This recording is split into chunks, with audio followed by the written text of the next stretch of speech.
What's going on, everybody? How you guys doing tonight? Welcome to episode 6 of the Marvel Roundtable. We got our special guest tonight. We got a couple of them in the house, actually. We got Sin City Cards and Comics. You guys know him. He's on the Friday night streams there, Marvel Bros with Marvel Madness MCU. Big comic collector.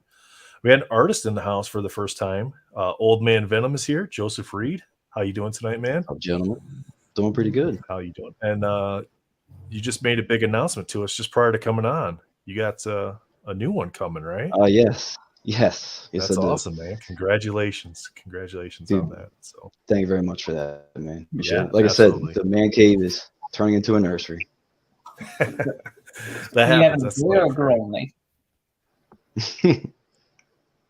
What was that? You having a boy or girl, man? I'm having a girl. Oh, that's so exciting. Nice. Mhm. My daughter's more into this stuff than the boys are. That's for sure. So what's going on? We got Bad Wizards here tonight. How you doing? What's up, Chris? So, well, let's get right into this. So, Derp invited you on, Joseph, to talk about some stuff, but he's sick tonight, so I don't know what he really had lined up. But love to get, I don't either. Your thoughts on whatever you got going on, and maybe sets you're working on, if you could tell us, or stuff you've worked on in the past. Oh yeah, definitely. Like I said, we were kind of talking about that with the man cave becoming a nursery. I've pretty much reached the pinnacle of collecting like Venom comics. Like I said, I had the whole history of all symbiotes, like Venom mainly, all the ratios, all the exclusives. Well, I tapped out of the exclusives because of, like we said, the 50 issues per comic. Like you don't need 50 covers. It's gonna be like a short box just for one issue. So I tapped out of that. Now that I'm into this life change, I'm kind of getting rid of all the excess stuff and just turning it into the cards that I've missed. So I'm mainly focused on the cards. But I just recently did Marvel Unbound. I finished that in September. Or not Unbound. I'm sorry. Allure. Oh, okay. These names confused. Nice. So that's the one we don't pretty much sitting on that have an right announcement now. date on that yet, do we? No, it keeps changing. Yeah, it keeps changing. I heard in February. Yeah, now it's deep into April now. Yeah. Yeah, wow. Yeah. Last I heard was February 24th. David's here. Cap Crockpot's here. Cap Crockpot. The primary chat tonight is on Derpa Dew's channel. Well, what's interesting with our guest tonight too is everyone's pretty much a Venom collector. So I definitely want to hear some of your top picks for the best Venom card. Oh man. See, I could pull one out real quick. Hang on one second. Yeah, that's what I want to see. I want to see some of your collection. Swish, what's up, buddy? Silence here tonight. It's the only time I'll tell another man to whip it out. We're talking about cards. What up, Adam? I don't want to get Constantine, what up, baby? Let's see if I can get a good light on that. I don't want to get the year mixed up. You know what I mean? This is definitely one of my tops. Yeah, it's fun. I don't know. There's so many, man. There's so many. Man. You know, I can't really pick out like a single one, but there's so many that are really just nice cards. I did have, what was it? The Marvel Exquisite. I ended up selling that for like $600, which I regret, but it worked out. That was definitely one of my favorites. So the Exquisite, that's in the Gems product, right? It's like its own little set within the Gems product. Nice. Yeah, I think it was limited to 30, I believe. Maybe it was 60, but that was a good one. I do regret on that one, but I'm hoping to one day be able to sell enough comics maybe to get it back. You know? It's possible. It's definitely possible. Yeah, Daniel, you were talking about that before we jumped on here, getting out of stuff and getting into other stuff, kind of recycling the collection essentially, right? Yeah, that's something that I did really early on with collecting cards. Was I would purge a lot of like CGC slabs and comics that I had to be able to start buying in the cards. And what really messed me over with being a card collector was I got in at the worst time imaginable. I got in the middle of the boom when PNG prices were going up like 3x and 4x every other day. I had a great example. Oh hell, it's even right here. Like even talking about this Battle Spectre gem from 2018 of Cyclops versus Wolverine. One point in time, this is like an $800, $1,000 card. Now it's $150. Right. So it's like chasing that momentum of, oh wow, this is intense. This is a crazy wild ride. I got to jump on this now, and not knowing any better, created my own FOMO because I wanted to be a part of the community, and I wanted to get these badass cards that I've never seen before. So if I didn't have a frame of reference that if a card sells for $800 this week and then $1,200 the next week, it's like, oh well, the median's $1,000 card. And not knowing the history or having enough reference to check it out, and just like, oh well, that's actually like $200. Just wait it out. Yeah, that's the tough part, right? But we've kind of talked about that a little bit before, with just if you go into it and you just collect what you like and you're okay with the price that you pay, then you're not really at a loss even if the card goes down because you still enjoy it. And it's the same thing with comics too. Yeah. Yeah, you and Sen were talking about that, as well as Joseph there, like getting out of certain comics to get into bigger comics and kind of upgrading your collection as you go. Yep. And you had popped off, but Alex was like, yeah, I'm looking at getting this specific book, and I'll let him reveal that if he wants. I'm looking at getting this specific book, and it's this price range. And I'm like, man, you guys are like way up here on those price ranges. And I'm like, give me sub 200. I'm all about collecting those books in that lower level. Yeah, we were talking about it, that I'm after right now, a Fantastic Four #5, first appearance of Doom. That book is one of my grail books that I've always wanted. And it's between 4,000 to 5,000 for a 2.0, just for a 2.0, right? That's crazy. But I mean, I just don't, pull 5,000 out of my account, like you just said. I mean, I'm selling off things in my collection that I could pick up later on. I always look at things now a lot differently than before, where if I'm able to get this card or this comic anytime I want to, right? I just have to pick the right time and look at trends and all that stuff to jump back into that card or comic down the road. If it's obtainable, then I could let go of it, right? Yeah. So that I could jump into something that's a little bit more difficult to find at a price point that I want to pay for, right? So that book right there, it's hard to find in that price point, but patience is the key in the comic world, and I'm sure obviously in the Marvel card world as well, and any kind of collectible market as well. So yeah, it's there's a couple red PMGs that I'm looking for my PC from the Spider-Man metal, and seeing where they've comped at and seeing what's currently available, it's like I'm fine waiting for that to come down or to find somebody that's willing to take an offer closer to current comps. But it's cards like that too that I'm okay paying a little bit more than the comps to get the card in my collection, but to pay 2-3x what the comps are, that to me just makes no sense whatsoever.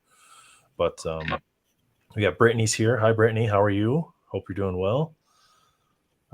Adam says he collects too many things. Collect colored vinyl records on top of comics and wants to dabble in cards. Yeah, man, you got quite a bit going on there. It gets tough trying to pick out what to collect and what to stay away from. So, Joseph, I want to ask you real quick. You said that you were working or you wrapped up a lure. Yes. Without divulging the characters that you did, how many sketch cards does Upper Deck have you guys do for those kinds of sets? They had me do 50, and I believe 37 got approved. And the ones that didn't get approved were some of the best. Like I'll just say it. Everything Wolverine I did got denied for some reason. I did Cyber, the villain from Wolverine. He got denied. Yeah. I did the Hulk 181 homage. That got denied. Dupe. Is that his name? Dupe from the X-Men? Yeah. He got denied. So it seemed like most of the X-Men related stuff. So what do they end up doing then with they those basically ones that they denied? They send the images to Marvel, and Marvel ultimately decides whether they want to approve it or not. And if they get denied, they get destroyed. From what I hear, They get literally So backdoor. just trash them. So I would we're hope backdoor. not. I mean, it would be cool. I would love to see that stuff that got denied still be out there, and like especially if collectors get it that really enjoy it. But just have it pop up. That would See, be good. I've always it kind would of just thought be that kind when it came of to dirty. cards, I'm sorry. I was just saying when I kind of figured whenever it came to cards that got denied, they would go into a reserve to go into the replacement program. They should.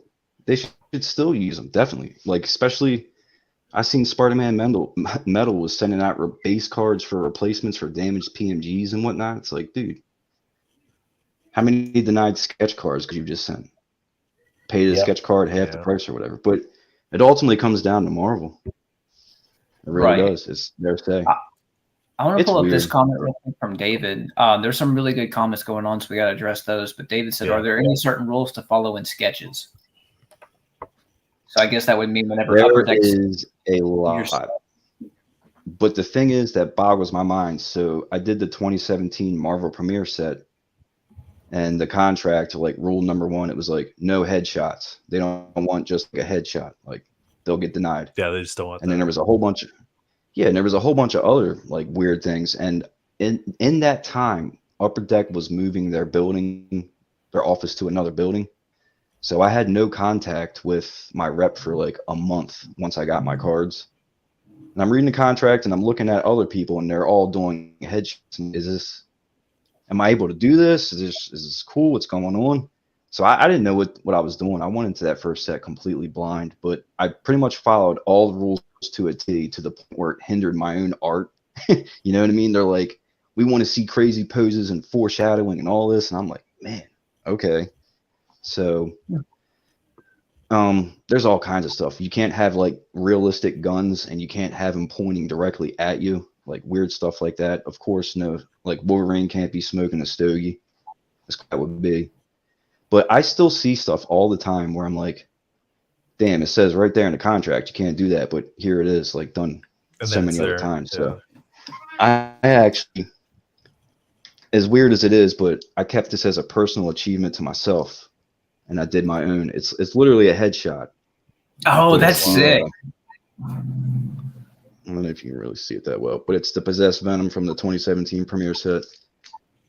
And it was just a Nice. headshot. And I just kind of, I also didn't know what was the, like, if you color over all these symbols, are they going to deny that? So I didn't have no answers. So I did everything in this circle, which was a pain in the ass. Excuse my language. But this, like, That is pretty sweet. doing headshots on that is so much easier. I Our really guys what are taking they bids really- in the chat, so Yeah. Armando What they says, really wouldn't want you to that, do. wouldn't they be 1-1 if they are denied but sent them out as replace? That would actually be I mean, kind of cool if they kept the denied ones as replacements in case any got damaged. Yeah. I mean, they're all 1-of-1s, and yeah, they definitely should Yeah. do that. This is done by Joe St. Pierre, who actually worked on Venom, like back in the 90s. But like the way his is done, like it's pretty much almost a full body. He's low key got like a city type background going on. Mhm. They really want you to go all out. Like the first thing they say is like no headshots, but as we all see, you can do headshots. Headshots are a lot more easier, especially when you got 50 to do in like 4 weeks. Adamant says Joe always kills it. Thanks, Awesome. brother. Love you, Adam. Bad Wizard says outfits can't be ripped, no realistic weapons pointed Yep. at viewer, no cleavage. Yep. Well, that's a bunch of crap on that last part. I mean, that's why we all got Yeah, into Marvel I've cards seen anyway. that. I've seen it on cards, and it looks, it looks good. So I don't understand why they do that. And they say because they don't want children opening packs and seeing us, and it's like, what child is on ePack Yeah. right now ripping packs for like $30 a pack? That's stupid. Yeah. It's like it's the adults collecting it. Give them what they want. Yeah, it's- so. We're Before all we adults miss this here. one, this is a little bit previous topic here. Captain Crockpot, considering prices pre-boom and post-boom, how are you considering what a good price is when buying cards like PMGs? Pretty much just look at the comps, man, and make a decision for yourself what you feel a good price for that card is. See where it's currently selling, see where it sold 3 months ago, and decide if you think it's going to keep going down more or if you think it's a good price where it's at. Right. Trust your gut. It's kind of like, man, what sounds good for dinner? I don't want Taco Bell, meaning I don't want to pay that much. That's too much. That doesn't sound good. It's like, hell yeah, I want that. I'll go for it at that price. Oh, wow. I just recently got these. And Valor, you were talking about the boom. I'm assuming that was back in 2020. I was picking up last year. Huh? Just last year. Last year, it seemed like around I don't know. I was picking up trading cards for a while there, and they were all reasonably priced, especially the PMGs. And then one day, it seemed like in 2020, everything just kind of, and that's when everything exploded. But I kind of sat back on the PMGs because I really didn't fully understand them at the point, because I was like always collecting just Venom base cards and a few like chase cards here and there, but I wasn't like fully invested. I was more into the comics at the time. I was like on a complete mission to get the whole everything locked down. So once I came around to like, man, these are really nice cards, because I got like the achievement pattern or whatever. I'm like, damn, this is slick. So by the time I wanted to go back and get them, they were so expensive. It was just like crap. But I recently got the Venom through trading a couple doubles of other cards I had, and then I sold a Carnage Hollow Blast from what was it, the Flare Ultra set not too long ago, and turned that into the Carnage. So there you go. It's always that's one thing that I'm trying to do. Like, I am not tapping into like the bank account to get any of this stuff. Right. David asked, do the rules/guidelines pertain to all sets? Yep. Every last one of them. And they also have sets. Yeah, dude, they have so many characters that are on the ban list, and some of them rotate, but it's literally like 3 or 4 pages of just like 3 rows of like character names. So other than like we know Fantastic Four has been banned for a really long time. So obviously your Four staples, Doom, Surfer, Galactus, those characters have been banned. I believe Nightcrawler and Gambit have been banned as well. Are there any other bigger names that stand out that you want to do, but you haven't been able to because of that list? I reached out to my latest rep on Allure, and this was another thing about that. Anything Hulk related got denied. I did also did Weapon H. That one got denied. That one stung. That one was cool. I really wish that would have made it.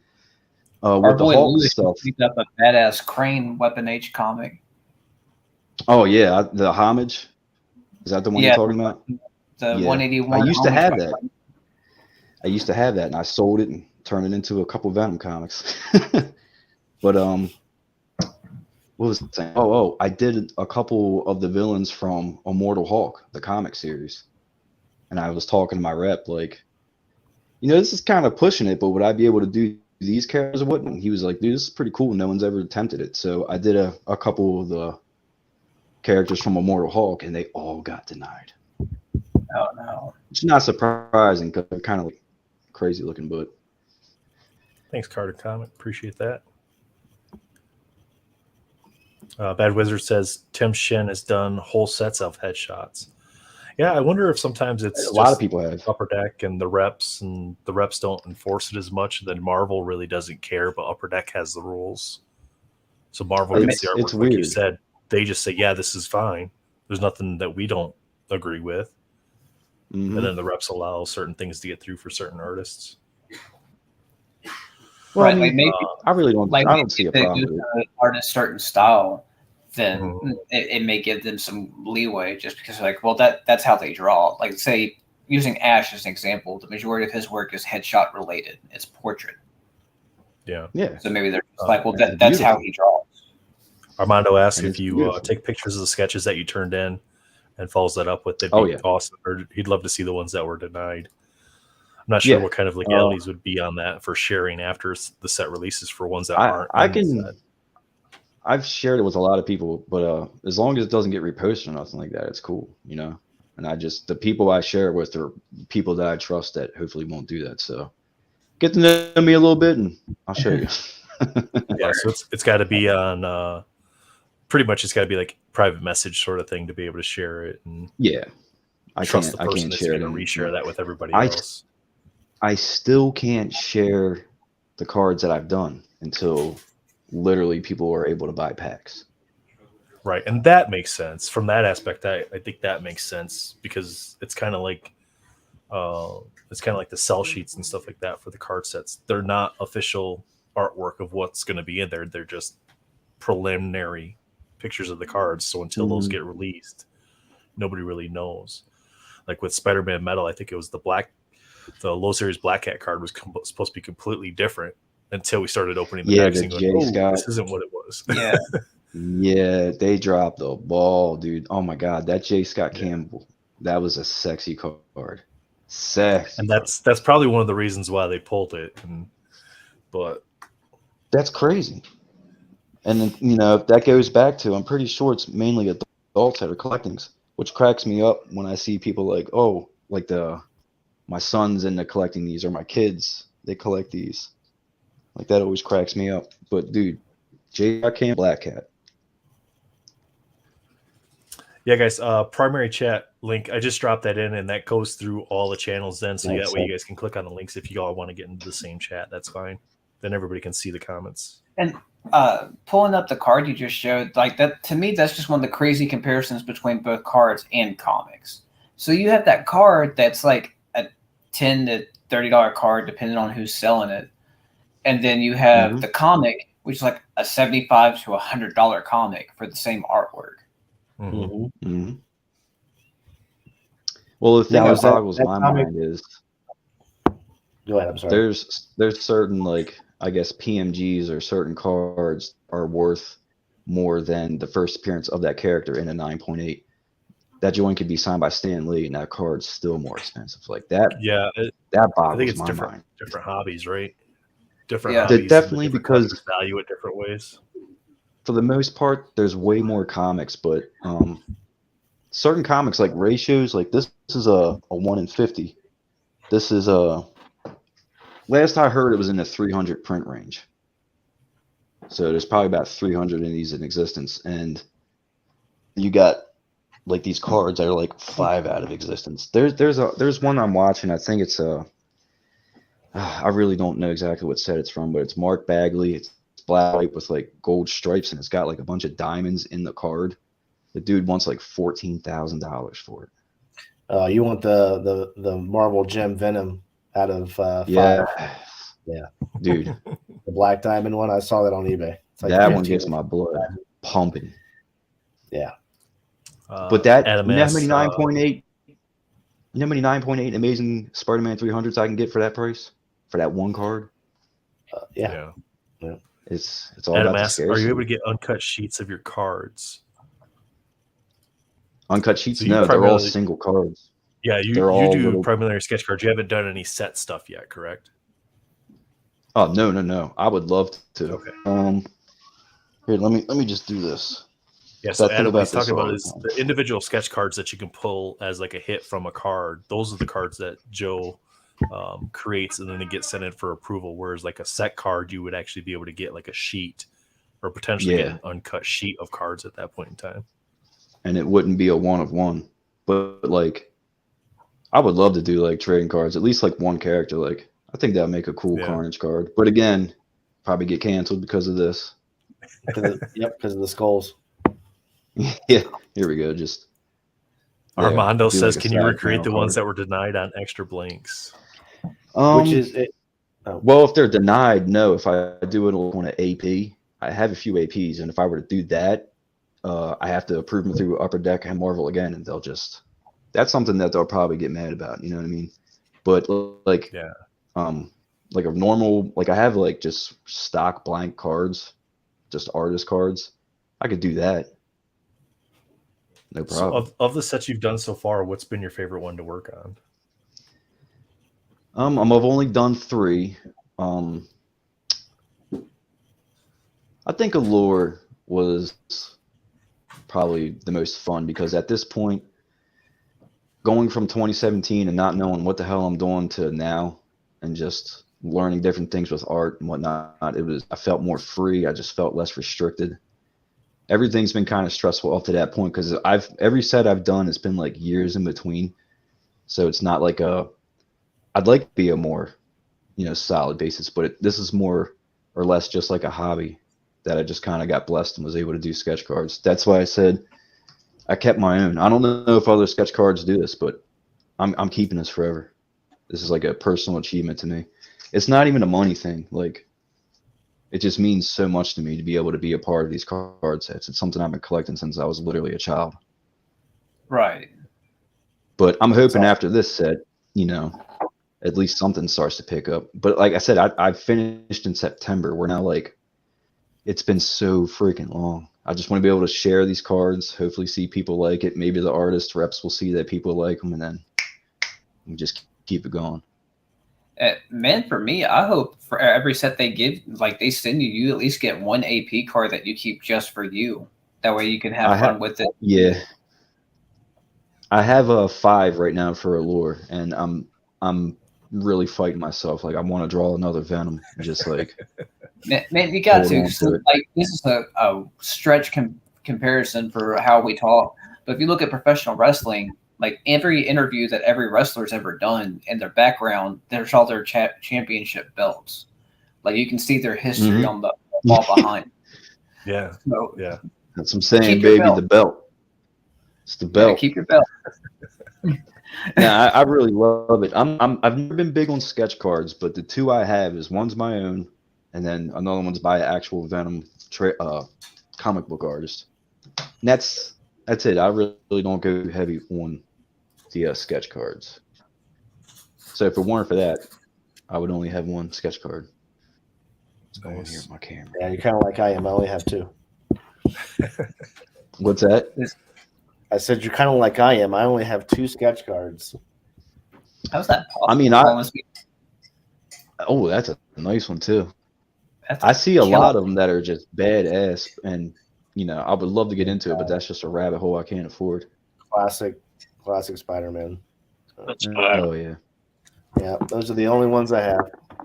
Well, and if you look at collectors, like especially in like Marvel cards, it kind of almost splits into 2 different camps, where you'll have serious collectors who collect serious number cards versus you have sketch card collectors who only care about sketch cards.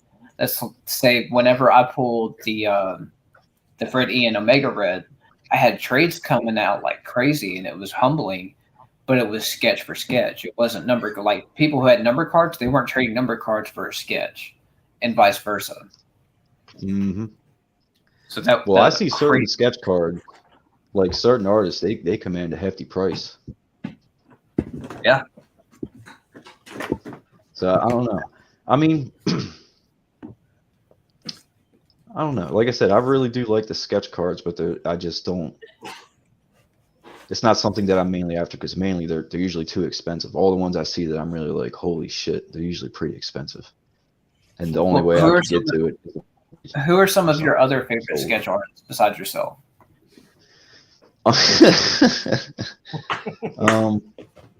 I really do like Ash. I gotta say, I guess he doesn't do it anymore, but that dude Nar, I really like his work. Dre, I really do appreciate his work. Bella, what is it? Bella Rachlin, she absolutely kills it. The dude Iden, artist of Iden, I really like his work. I've got a card from him I'm excited for. Dude, he's a beast. He's a straight up beast. I've pulled sketch cards like way back in the day. I got a Nihilus by the dude Moore, and it was a Rittenhouse set. I traded that for that Venom Exquisite. That's what I'm saying. Like, I'm hoping to one day be able to somehow get a trade going, or at least sell some stuff and get that Exquisite back. But and then I, from the Iron Man 2 movie set, it was some chibi style Black Widow standing in front of a fireplace, and I sold that way back in the day and bought like a couple random like Venom cards. I got the Marvel Metal Retro Agent Venom. That was one of the cards I picked up off of that Black Widow sketch card. Okay. But there's a lot of artists out there. There's so many of them. I see a lot all the time. I'm like not completely good with all the names, but there's a lot of really good sketch card artists out there, dude. Peach is one of my favorites, man. Oh yeah, well if you're talking about in that sense, yeah. Oh my god, like there's so many. I would love to see you guys like Addy Granov at all.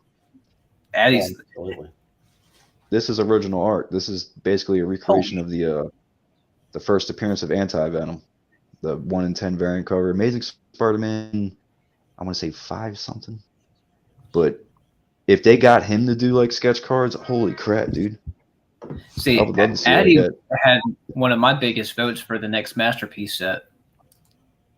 Yes. Or like Mark Brooks, Tony Moore. I would love to see Tony Moore do like some sort of Marvel card set. Man, so Who else? Tony Moore, I he's actually- been doing personal sketch cards on his Instagram. Like Yeah. you have to choose between DC or Marvel, but you can hit him up and like $100. He'll do a PCS for you. $100, I'm about to chase that man down. I seen him do an Agent Venom, and it was spectacular. And he's the first artist that did the Agent Venom series. I would love to own a piece by him. Right. Pleasant shout out. If you guys haven't checked out Tony Moore yet, please take a moment and go on Instagram and look up Tony Moore because Definitely it's do. amazing artwork. Same thing with like Trad Moore. I would like to see him do some cards. Absolutely. The dude that did Silver Surfer Black. Oh yeah. But dude, speaking of the uncut things and like learning things about sketch cards, so from the annual set, I didn't know what to do with the background to a certain card, so I like scanned it and then just tested it out before I actually did it on the card. That's dope. That was one thing that helped out so much because the first set I was just taking chances right off bat, and I would do background colors. I'm like, I don't know about that one. Also, I was able to cut out one of the pictures and like cut out the character itself, put it like taped it lightly on the card and like splatter like paint on it, and then peel away that, and the character was clean. That's what I'm saying. I learned so much more. It's why I'm like kind of chomping at the bit. Like I want to do more stuff. Like that Carnage drawing I did with the skulls, I want to do stuff like that on a sketch card. Well, after we wrap up this video, I'll reach out to you because I've got a Husk symbiote idea in my head we can talk about. Bro, we can do it, man. Yeah, Yeah, definitely do it. Not going to be your pick this week, Baylor? Yeah, I saw that. So if you guys missed out, the hint this next week for Unbound is H. It's not going to be my girl, but I want to root for Husk. Husk. Everybody's dog. You never know.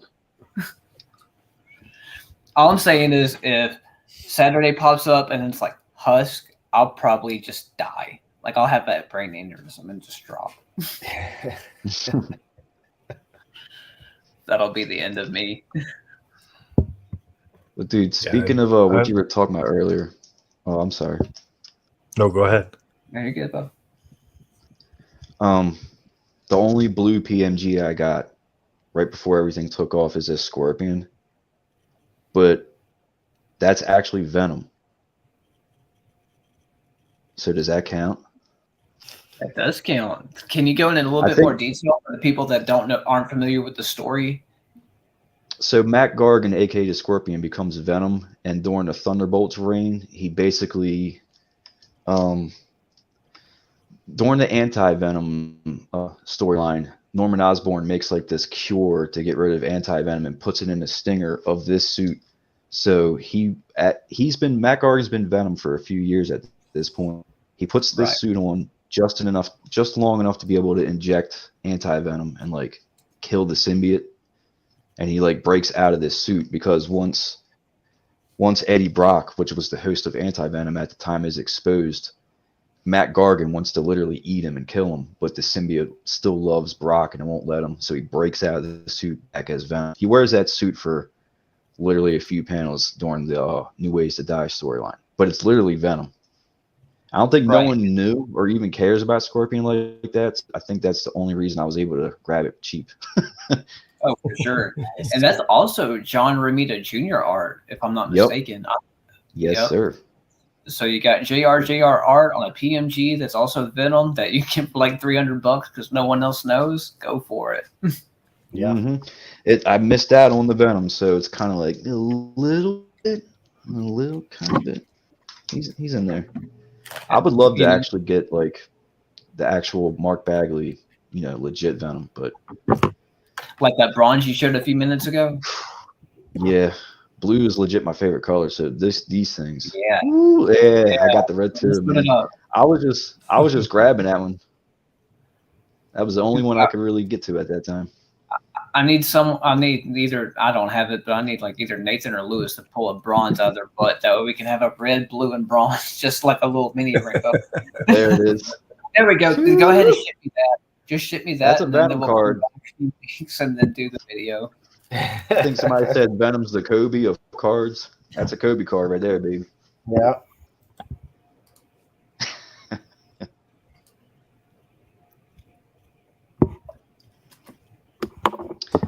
Yeah, favorite Oh, Venom yeah. card right here. That one right there.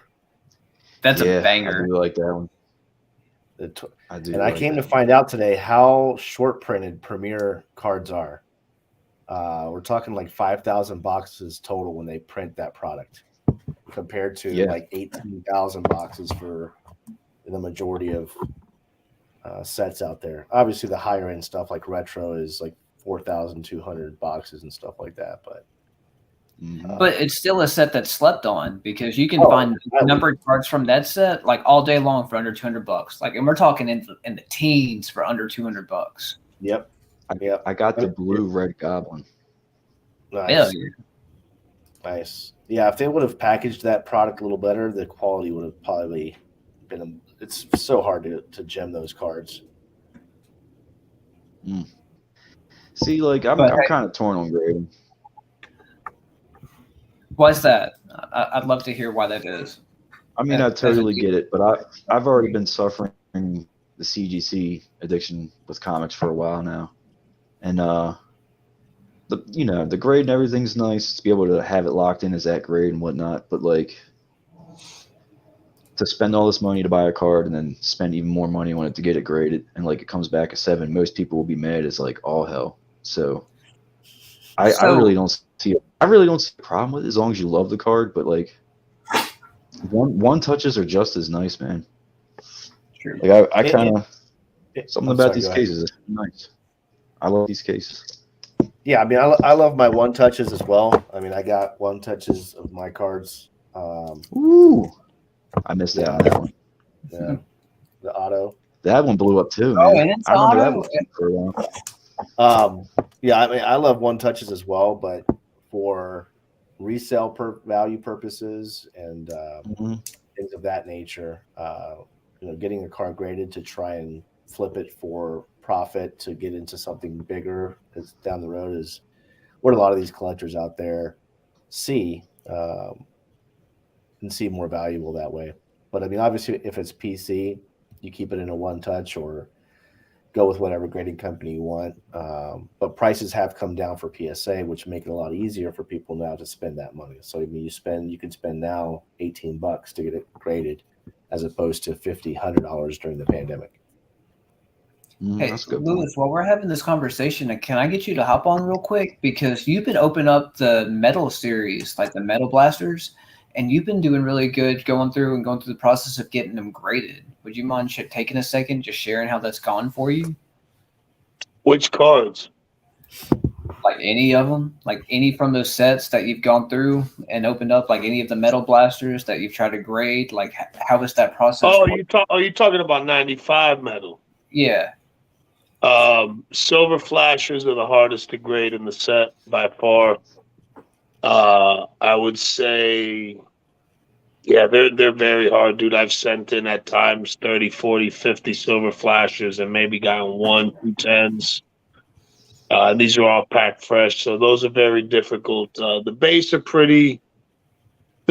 fair as far as getting 10s. Like you're gonna get your good amount of 9s and 8s, but if they're packed fresh, you should get a solid amount of 10s. The metal blasters, those grade pretty solid. The golds are a little difficult. But yeah, 95 metal, man. It's the gem rate's not that bad. It's not like a walk in the park, but definitely the silver flashers are the hardest stuff. That's why they're the lowest pop. They're the most valuable cards in the set in 10s. But So, yeah. say if you were a brand new person coming into that hobby, right? And you're like, hey, here's a sealed box. Let's open it up. And then you pull it. Nothing's brick. Everything's good to go. Investment wise, like say you open up this box and it's like $200 for the box, as an example. And then you start having individual cards of your blasters and what you pull. Is it justifiable to get those cards graded to resale as opposed to keeping them? Oh, 100%, bro. 100%. Like right now, you can get a 95 metal box. You're probably like a clean one, like real minty clean. You're probably paying around 1,600, maybe a little more, maybe a little less, depending where you're getting it from. And to me, honestly, that's a no-brainer box you open. Now, if you're really going to go through and follow through and put that extra bread in to get the stuff graded, then yeah, I've been doing that for years, bro. Just opening boxes and product and grading it and, keeping what I want and selling the rest and making a profit and keep doing it. So yeah, you could definitely come out. A lot of the 90s stuff, preferably the sets that really don't brick, because I've never opened up a box of 95 metal or a pack and it's been bricked. So that set's good on that. Like the flare sets, even 94 masterpieces, I never really had a lot of issues with bricking. 92, 93, those were definitely horrible as far as bricking. The brick rate is real high on those sets. But like 95 metal, it's if you're willing to put the investment in, Right. and just hope you get a pretty clean run of cards, because at the end of the day, nothing's guaranteed. But even in nines, a lot of those cards in nines, they fetch a fair number. So. Right. And I think with any kind of grading, whether it be cards or comics, you got to remind yourself that it takes money to make money. And a lot of times it's roll the dice. It's human error. It's human eyes that are looking at it. Everybody that's in this chat, everybody's in the primary chat, we're all going to look at things different and probably come up with the same thing. That's where, like with grading comics, normally there's 3 graders that look at the same thing, and they use the median of what those 3 people say. So if it's a 9-8, it takes 3 people to say it's a 9-8, as opposed to it's one person looks at a card and 9-4, and so forth and so on. So if you're going through that process, just kind of be mindful of it's going to be a roll of the dice, because since it's human issues, you're going to have human error as well. Just as comics, as an example, I have 9-8s that should not be 9-8s. I have 9-0s that should not be 9-0s. The same thing applies to cards, and it's just across the board. It sucks, but that's just the honest truth, that there is inconsistency when it comes to grading. But if you're going to roll that dice and you get your return, you're not going to complain about it. I've never seen anyone in a 9-8 that's not a 9-8 or even a 10 and disagree with the fact that it's a 10, but they're not going to sell it to you at a 9 price. Oh, man. I don't know, bro. I got a 9.8 that has no business being a 9.8. When they sealed it, it like ripped the staple out of the top of the comic, but it says nice and pretty 9.8. But speaking of grading and what you guys are saying with like making a profit, I've been looking at this card forever, and I think there's one on COMC for they're asking like $230 some odd dollars. I got this for like 35 best offer off of eBay. So somebody painstakingly went through and got this, however much they paid to get it graded. They didn't make that much of a profit off of it. So yeah, the more modern stuff's a little bit different, bro. The modern stuff, there's a lot of, like it's a lot easier to open up a 90s box, grade, all the top characters and make a profit than it is, with the modern stuff, unless you get lucky and hit, a green PMG or a big PMG or a big, low numbered parallel of a character. So it's different because it's more. It's not like the product we open now, it's Marvel and there's 90s art on it and everything. But in reality, the design is not like what we're used to back in the 90s. The design is more sports based. You know what I'm saying? So it's real difficult to get sort of like the same outcome with the modern stuff as opposed to the '90s stuff. It's just two different worlds in reality.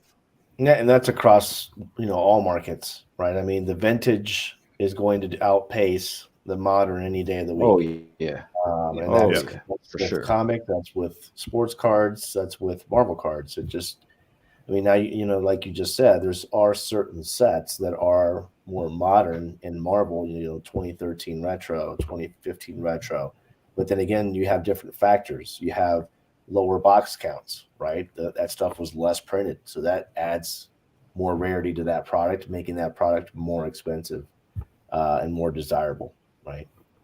Yeah. Couple shout outs real Comics are- quick. Spidey's here. Uh-oh. Stacking 9mm here. We got Spidey's giving a shout out to the chat. Everybody in the chat there. What's up, big dog? David asks, if 92mm bricks, is it worth to take a chance and open or keep sealed? It's a roll of the dice, bro. It's Roll the dice. Yeah. If you feel comfortable opening the box and you're good with the price that you paid for it, open the box, enjoy opening it up.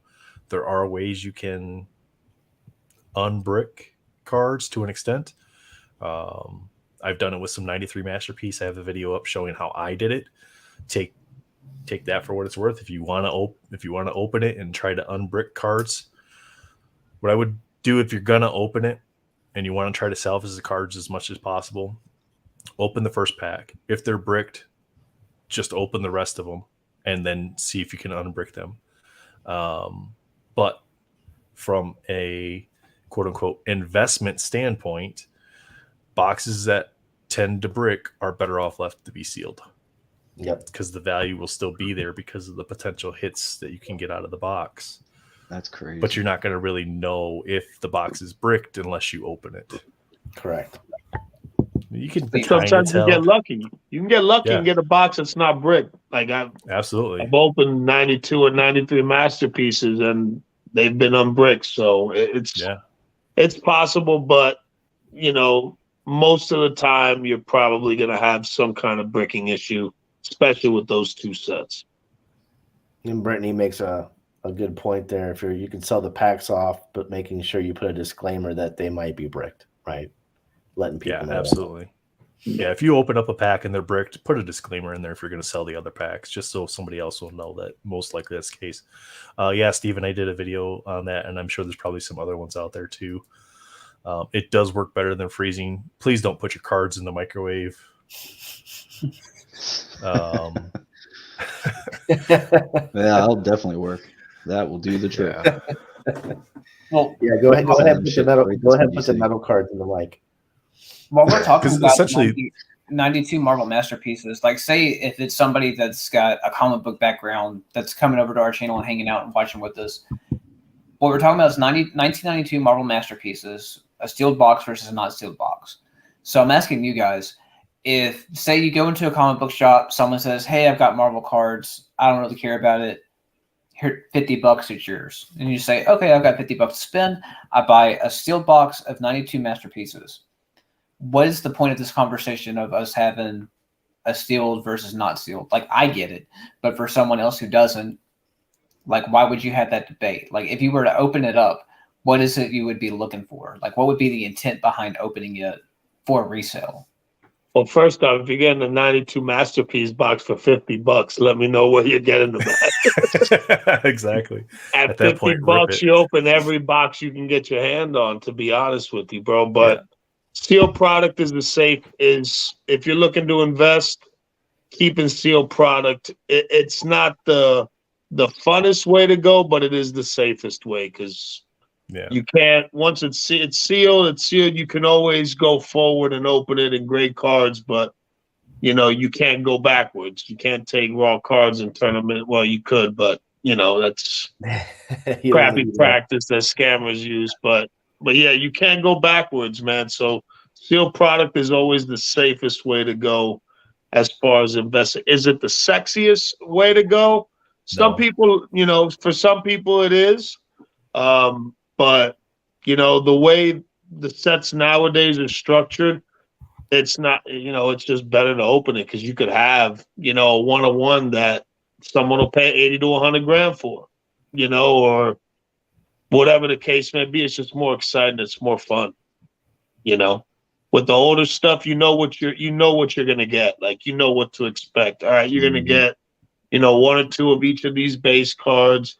You're going to get, if it's a set with Power Blast or, the chromiums, whatever, you know what you're going to get with the new stuff. You really don't know. There's so many different possibilities. That's the excitement of ripping it. Right. So, Spidey asked a question. Very good question too. Question for the roundtable: how do you guard losing your enjoyment as a collector when you're also looking at cards as an investment? I would say the same. Yeah, I would say the same thing that I always say is if you, AKA collect/invest in the cards that you enjoy, you're not concerned about the ups and downs of the daily or monthly market of a card. But if your intent is to do it as a business, as investing, and that's your really only purpose, then you're never looking at it as a collection.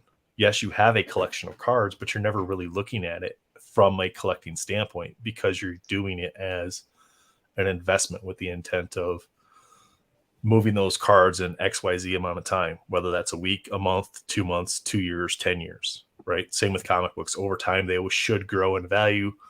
Most things that are collectible should grow in value. Some will lose it. But let me be devil's advocate here. Yeah. So how would a collector fund their hobby?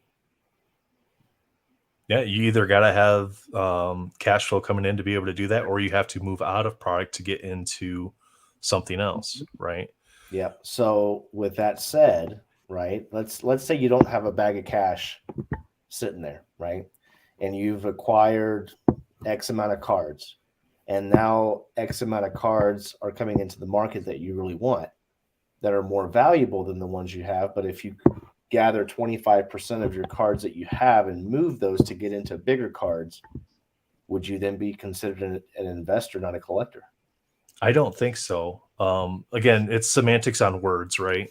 It's semantics on words and what we classify as a collector, as an investor. But if I were to take my pink Wolverine and I grade it and it gets a good grade and I sell my pink Wolverine, am I an investor? If you made more, it depends. Profit it depends, right? What was my intent with this card in the first place? Because I can keep the card just like this, and I'm perfectly content with that. But to your statement, I want to get into something else. Well, this might be the most valuable card in my collection. So if I grade this, and that value can now go up, now I can get into some other things that may in turn get me into other things. Am I still a collector or am I an investor? And it's a combination of. I think I think all of us from some perspective are both. Right? Sure. Are you a flipper or are you not a flipper? Everybody's a flipper. If you're spending a lot of money on something, bro, that whether you like to collect it or not, you're both. Like I know both. I can honestly say I am a collector and an investor. I invest and sell certain things and I collect others. You know what I mean? So the stuff that's the turn and burn stuff, that'll help fuel the stuff that I truly care about, stuff that I want to see on my shelf in the next 5 to 10, 15 years. Yeah, absolutely. Yeah. Listen, bro, if you're buying high end pieces and you're keeping track of where the market is, comps, looking at, you have some kind of investment type, agenda, into your whole collecting vibe. And that's cool. There's nothing wrong with that. Everybody wants to have nice things. Everybody wants to have cool shit that you like, that you appreciate, you enjoy, you're passionate about, and you want it to be worth something. You want, as human beings, we want things that other people are going to want.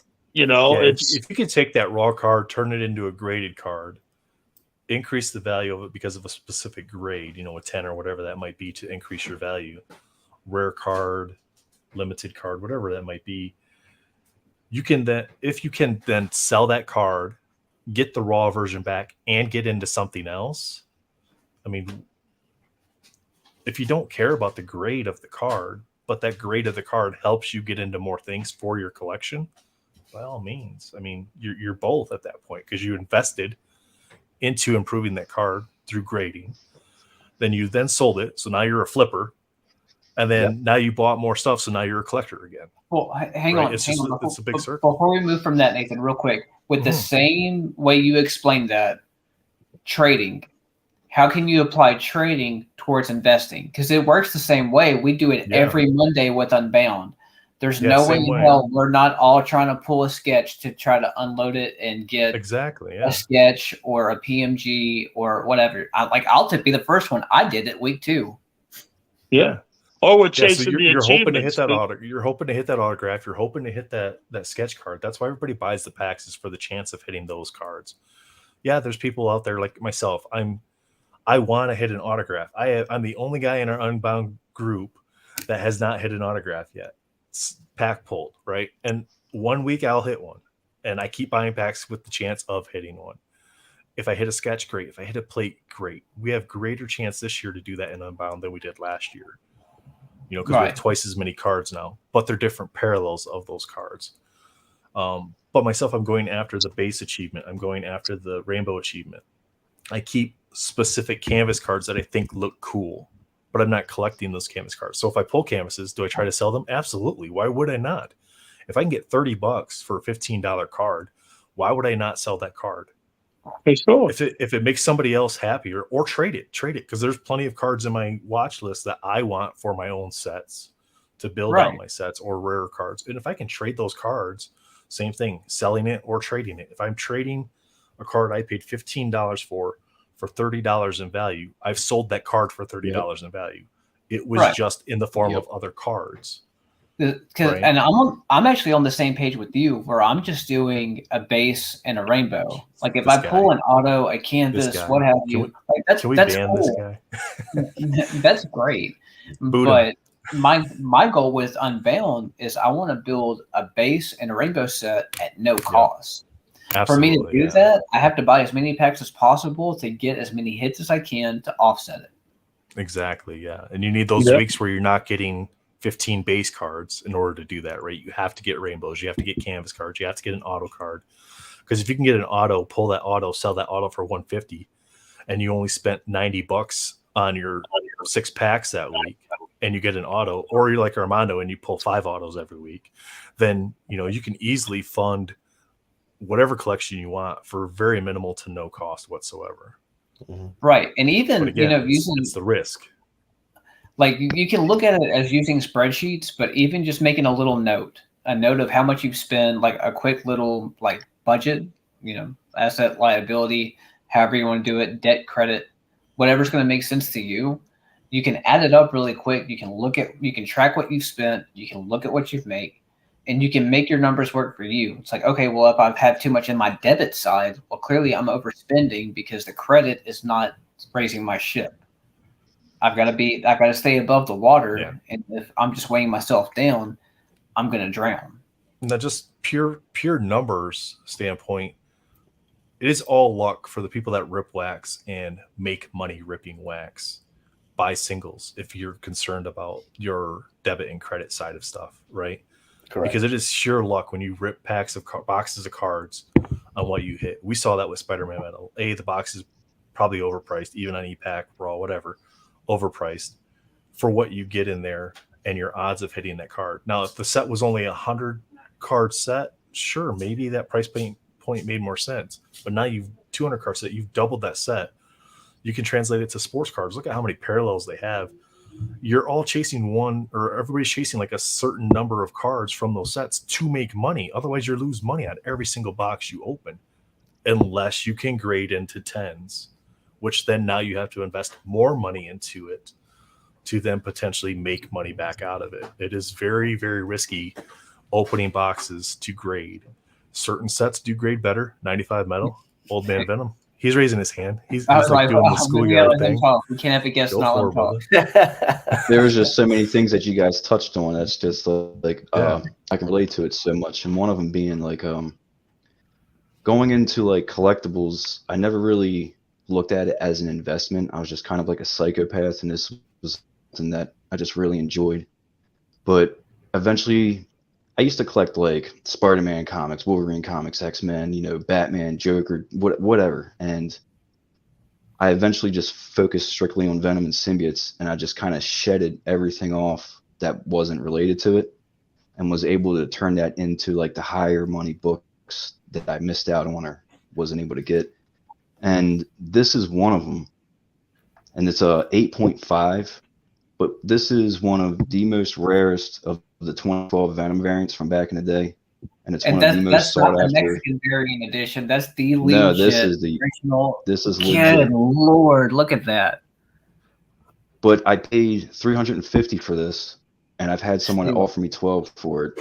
But I would never let this go, just because I personally love it. At least 2 G's for this thing. But without even trying, like being a Venom collector, almost everything retains value. If it's like rare, like stuff like that, everything's kind of like it's gained in value, and it's definitely a cool thing. But I don't necessarily like. What was it? What you said? There were so many things you guys touched on. I'm just trying to like go back While on. you're gathering your thoughts, for those that don't know, that is one of the most exquisite comics you could possibly get in terms of. It really is. Look it up. Yeah, it's one of the most sought after modern comic book covers of all time. Like when it comes it's to 8.5, but I love it, and that's why, like you were saying, like, I was able to make money off of other collectibles that I had and get this Grail that I really love. Right. And even in a low grade, it's worth more than what I paid, like by triple, quadruple. So yeah, it really depends on how you collect. But if you really collect heavy, it's like it almost becomes an investment without even trying. I never set out to be like, I want everything Venom as an investment, but it turned into one. And people that are like that are close to me that really don't know too much about comics, even they know like, oh, that's probably worth a lot of money, huh? I'm like, a little bit. We're gonna have But to it really block is. Spidey for a little bit, put him on timeout. He's turning in the chat into inappropriate. let me ask you this. Well, this is a question for OnlyFans both for you. Justin, dude, sign me up. He's talking about showering outside and terrible. Exercise. Yeah. Spidey hits for He's real. hijacking chat. So let me ask our guest this question real quick, just because it really relates home for me. Have you guys ever personally talked about collecting comic books with, like, say, a work accomplice or friend, family, what have you? Like, yeah, I collect comics, and you kind of get that general reaction of like, oh, that's cute, haha. Oh, My wife does it every day. Yeah, bro, when I was investing in Pokemon like 5 years ago, bro, my family was like, bro, are you crazy? What are you doing? And then I'm the one, everybody would laugh. Yeah, it's so stupid. And then I'm the one that had the last laugh. So Right. Yeah. Right. it's part of it, bro. But I feel like the times are changing, bro. Like when you tell people, yo, what do you do? Like, well, I deal with collectibles, man. Sports cards, Marvel, Pokemon and stuff like that. And now people look at it like, oh, okay, yeah, I've heard of that. So it's a little bit, I think it's a lot more respected just because how far trading cards have come across the board in general. Mm-hmm. Like, there's cards that are worth more than some people's houses. You know what I mean? So Yeah. when people see that, sometimes people have to see the numbers and the action before they can believe it. Some people can have the foresight and see it ahead. Some people have to see the evidence in their face. And once they see that, then their tone changes, Yeah. But Yeah. Ash is here. Thanks for stopping by, Ash. He's calling What up, Spicy Ash? Spidey. Swish Rip says, I want to be financially For real, secure where's that to where I link? don't ever need to look at the collection as an investment. I would like to leave behind such a collection that my family, what's going on here? That my family wigs out when I'm gone. Yeah, if you look at it from that perspective, absolutely. I mean, it's still kind of an investment, but if you can look at it from the perspective of not worrying about the money that you put into it, we say that a lot. A lot of us say that all the time is don't spend more than what you can afford to lose, right? It's because opening product or grading cards or comic books, you're gambling. It's a form of gambling. So do it responsibly. And have a plan. I Dude. think you need to have a Yeah. plan and say, okay, I'm gonna go hard on this, and I'm gonna hold on. And this is a long-term deal. When you have that long-term perspective mentality, it works. I think it works a little bit better than that mentality where people are like, okay, I just spent $5,000 or $6,000 on a case. I opened it. I need to try to piece everything out and get my $6,000 back, and then whatever else is left over, then some stuff just doesn't work like that. Yeah, So just got to have a plan, bro, and just and be focused on what you want to do and what you want to achieve and where you want to. I don't know. Just some people just jump into things blindly and don't have a plan, and then they're like, shit. No, for I've sure. seen And like, so I many apologize. people do that. This comes out long-winded, but when I was originally collecting comic books, like I would jokingly say like, "Oh, these are investments," JK, LOL, haha. But that was me really justifying. It's like I'm willing to spend $300 to $500 to $600 on a comic book, like seriously and actively, at a time where 600 books on a comic book was a lot of money. Mhm. A really good example of that is I remember buying an Amazing Spider-Man 129, which is the first appearance of the Punisher at a CGC 7.0 for $550. Last year that book was north of $2,000. Yep. And that kind of gets to where we're at. Like, even though I was passively saying like, oh, these are investments, internally and in my heart, I was dead serious. Like, I'm investing in this long term, not on a quick flip, not 3 to 4 years to sell, but when I am dead, buried, and in the ground and have a family, they're going to inherit these books that are close to 100 years old. So if you look at things like the MCU, like all of it, not just like the past 3 years, 4 years, 5 years, all of it as a whole. Well, I can recall in 2008 when the movie Iron Man came out, I didn't give a crap about Iron Man. Look at where we're at now. Because of those movies, everyone knows who Iron Man is and is a mainstream character. So you apply that across the board to all these characters. I still believe in investing in comic books because I think it's cool and it's something I'm passionate about. Henceforth, like I've got an entire sleeve of comic books tattooed on my arm. That's what I'm going to be leaving behind. So I can look at it differently as just like this is a hobby to have fun with money. It's something I'm serious about with enough to where it's a genuine inheritance for my kids. And I brought up that point a few minutes ago of like people kind of like passively dogging on our hobbies or whatever. But, when I got ready to marry my wife, pre-boom, pre-COVID, I sold 2 comic books and paid for her engagement ring in cash. When we got ready for our house, I sold 10 comic books and secured our down payment by selling comic books. Yep. And there's no reason you can't apply the same thing to cards, comics, any of your hobbies. Mm. If you're serious and you're passionate about it, you find a way to invest in it. Correct. And I was just going to add to that real quick. When what is that dollar amount that you make a purchase on that you cross that threshold now, and that collectible comic card, whatever it is now considered an investment. I mean, if you're dropping $1,000, $2,000 on a card or a comic, that's an investment. That's For not sure. that's not a I'm doing this for PC purposes. $10, $20 card, $30 card, maybe $50. That's a cool character that I collect. It's a good looking card, $30, $40. That's not. But now when you start looking, like you said, $1,000, $2,000, you know what I'm saying, for one card, yeah, that's an investment. It all works hand in hand, bro. For whoever says, "Oh, I'm not an investor, I'm a hardcore collector," you're just not being real with yourself, bro. You know what I mean? You gotta be real, man. It's I'm not a naturally a flipper part of it. AR. I think $500. It's naturally a part of the hobby. And everybody's number is different too, right? Everybody's number is different based on their life circumstances. Yeah, Justin had a good point here. He said, what he would do is protect your main source of income. So so if you're gonna go wild into something and you're gonna invest or participate in something, a good thing to have is have a separate account. Have your fun account where when you sell your collectibles, you put your money back into that account. It doesn't mess with your your main income and all that. Yeah. Keep that little side funds to the side to play with. That's a good way to not get caught up, man. Because it's easy to get caught up with this new product, bro. It's real easy.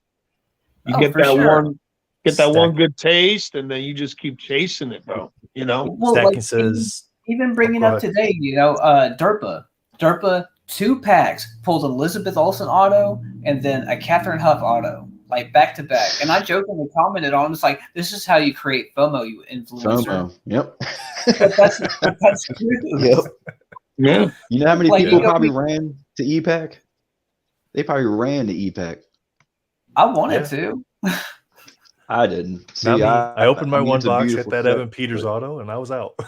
Now let's say They got that a Dirk Venomized pulled those Scarlet 2 hits out of those 2 packs, and he decides he wants to sell them because there's a different card in the set that he truly needs. But Like, let's have his back and say that he invested his $25. He invested his $25. So therefore, he shouldn't sell those for more than $25. No. Well, that's what the tax yeah, man's going to say next year. That's what I'm saying, bro. So it all What's going on, works hand in Steven? hand, dude. When you're talking How you about doing? numbers and you're talking about cold hard cash, Right. everybody's worried about what collectibles they're buying. What Right. sets they're chasing. They're always thinking about it. They're focused on it. They want to make sure they shine. They sell. People want them. Long-term growth is healthy. We all want that for our stuff that we collect. So just keep it 100. Don't be fake. Be real. I'm throwing this I comment like up here. Bad Wizard's Skidell comment. says, Marvel is a better investment than sports. That's my take. Amen. I'd love more Skindale. I'll send you the link right now. Come hop on. I agree Venom's the new Kirby. 1,000,000%, I bro. agree. We kind of Spider-Man ain't tearing an ACL. Exactly. It is more stable. Carnage. Not that it Carnage doesn't is fluctuate. Larry It's just Bird. more stable. Unless you're investing in Tom like Brady. goats, like Michael Jordan, LeBron, Brady, Patrick Mahomes now, I thought But you even meant then, prices on sports is like this, man. It's Mhm. just A Bad Wizard, I don't think it's that majority are. I think it's majority are fine with saying it's okay to sell cards. I think there's the few that have big voices in certain forums to try to sway everybody else's opinions, and they spin it to make it seem like it's a negative thing. I like the Constantine's comment. The last one there. Yeah. What y'all think a about lot, that? man? Because I think a lot just because Marvel's one of those things where like literally world everybody's into Marvel in some way or another. Not everybody's into certain sports and stuff like that, but I feel like everybody's into Marvel. And like just what I've seen from comic books, no one really cared. So all of a sudden they started blowing up like crazy. And then the same thing with trading cards. No one cared. And then now these things are more expensive than these freaking comics. Like, I mean, as long as we don't get hit with an asteroid, I think in 10 years, this is going to be even more. It's going to be just like it was then. You used to be able to get the Amazing Fantasy 50 for 12 cents, and now it's like $1 million freaking dollars. So as long as society's still standing and Marvel's still a thing, I don't see it. If you go back 10 years, and see what an AF-15 cost. You probably could have picked one up for what, around $5,000, right? Yeah. For sure. For an AF-15 about 10 years ago, $5,000, and that $5,000 today would have got you probably 30, because you know what I mean, or 40 or 50 or whatever the case might be. In my opinion, I think it's all about vintage. I mean, that's my opinion. That's why I've jumped so heavily, switched my gears from anything Marvel or modern, or strictly to just vintage. But you're speaking about comics, though, right? Because we can agree to disagree that if we're talking about cards, I'd say modern cards for Marvel is where it's at and has brought back people to want to, I don't know, like the modern cards are just a big deal, like I'm talking you're talking about comics. Okay. Yep. strictly comics. I agree with you there. I Um, can agree with you you on know, that. I mean, your Doc Ock behind you is kind of speaking volumes by itself. Yeah, I love that, bro. that I love that that. and That's isn't beautiful. that the first Galactus, second Silver Yeah. Surfer right next to it? Yeah, Yeah. first Galactus, and then I got this one that I have to send to Valor. Yeah. Ooh, there you go. I am moist. Nice wrap. Yep. But no, I was talking about comics. You know, with modern comics these days, there are so many variants, so many exclusives, so many this, so many that. It's hard to and keep track. it's too hard to keep track of them. Which one's going to explode? Which one's going to be the next Ultimate Fallout 4? Which variant's going to be the next Trzeski Fallout 4? It's just too much. But when you're dealing with stuff like this, you know, this stuff is, 60, 70 years. It's approaching 70 years, right? 60 Right. years right now, 60 something odd years. And that stuff is low on the census. It's not going to keep growing on the census. These books don't just pop up out of anywhere. Let me ask you this real quick too, because I know you looked it up before you bought it. What is Doc Ock on the census? Oh, I did, but let me pull it up here real quick. Put him on the spot.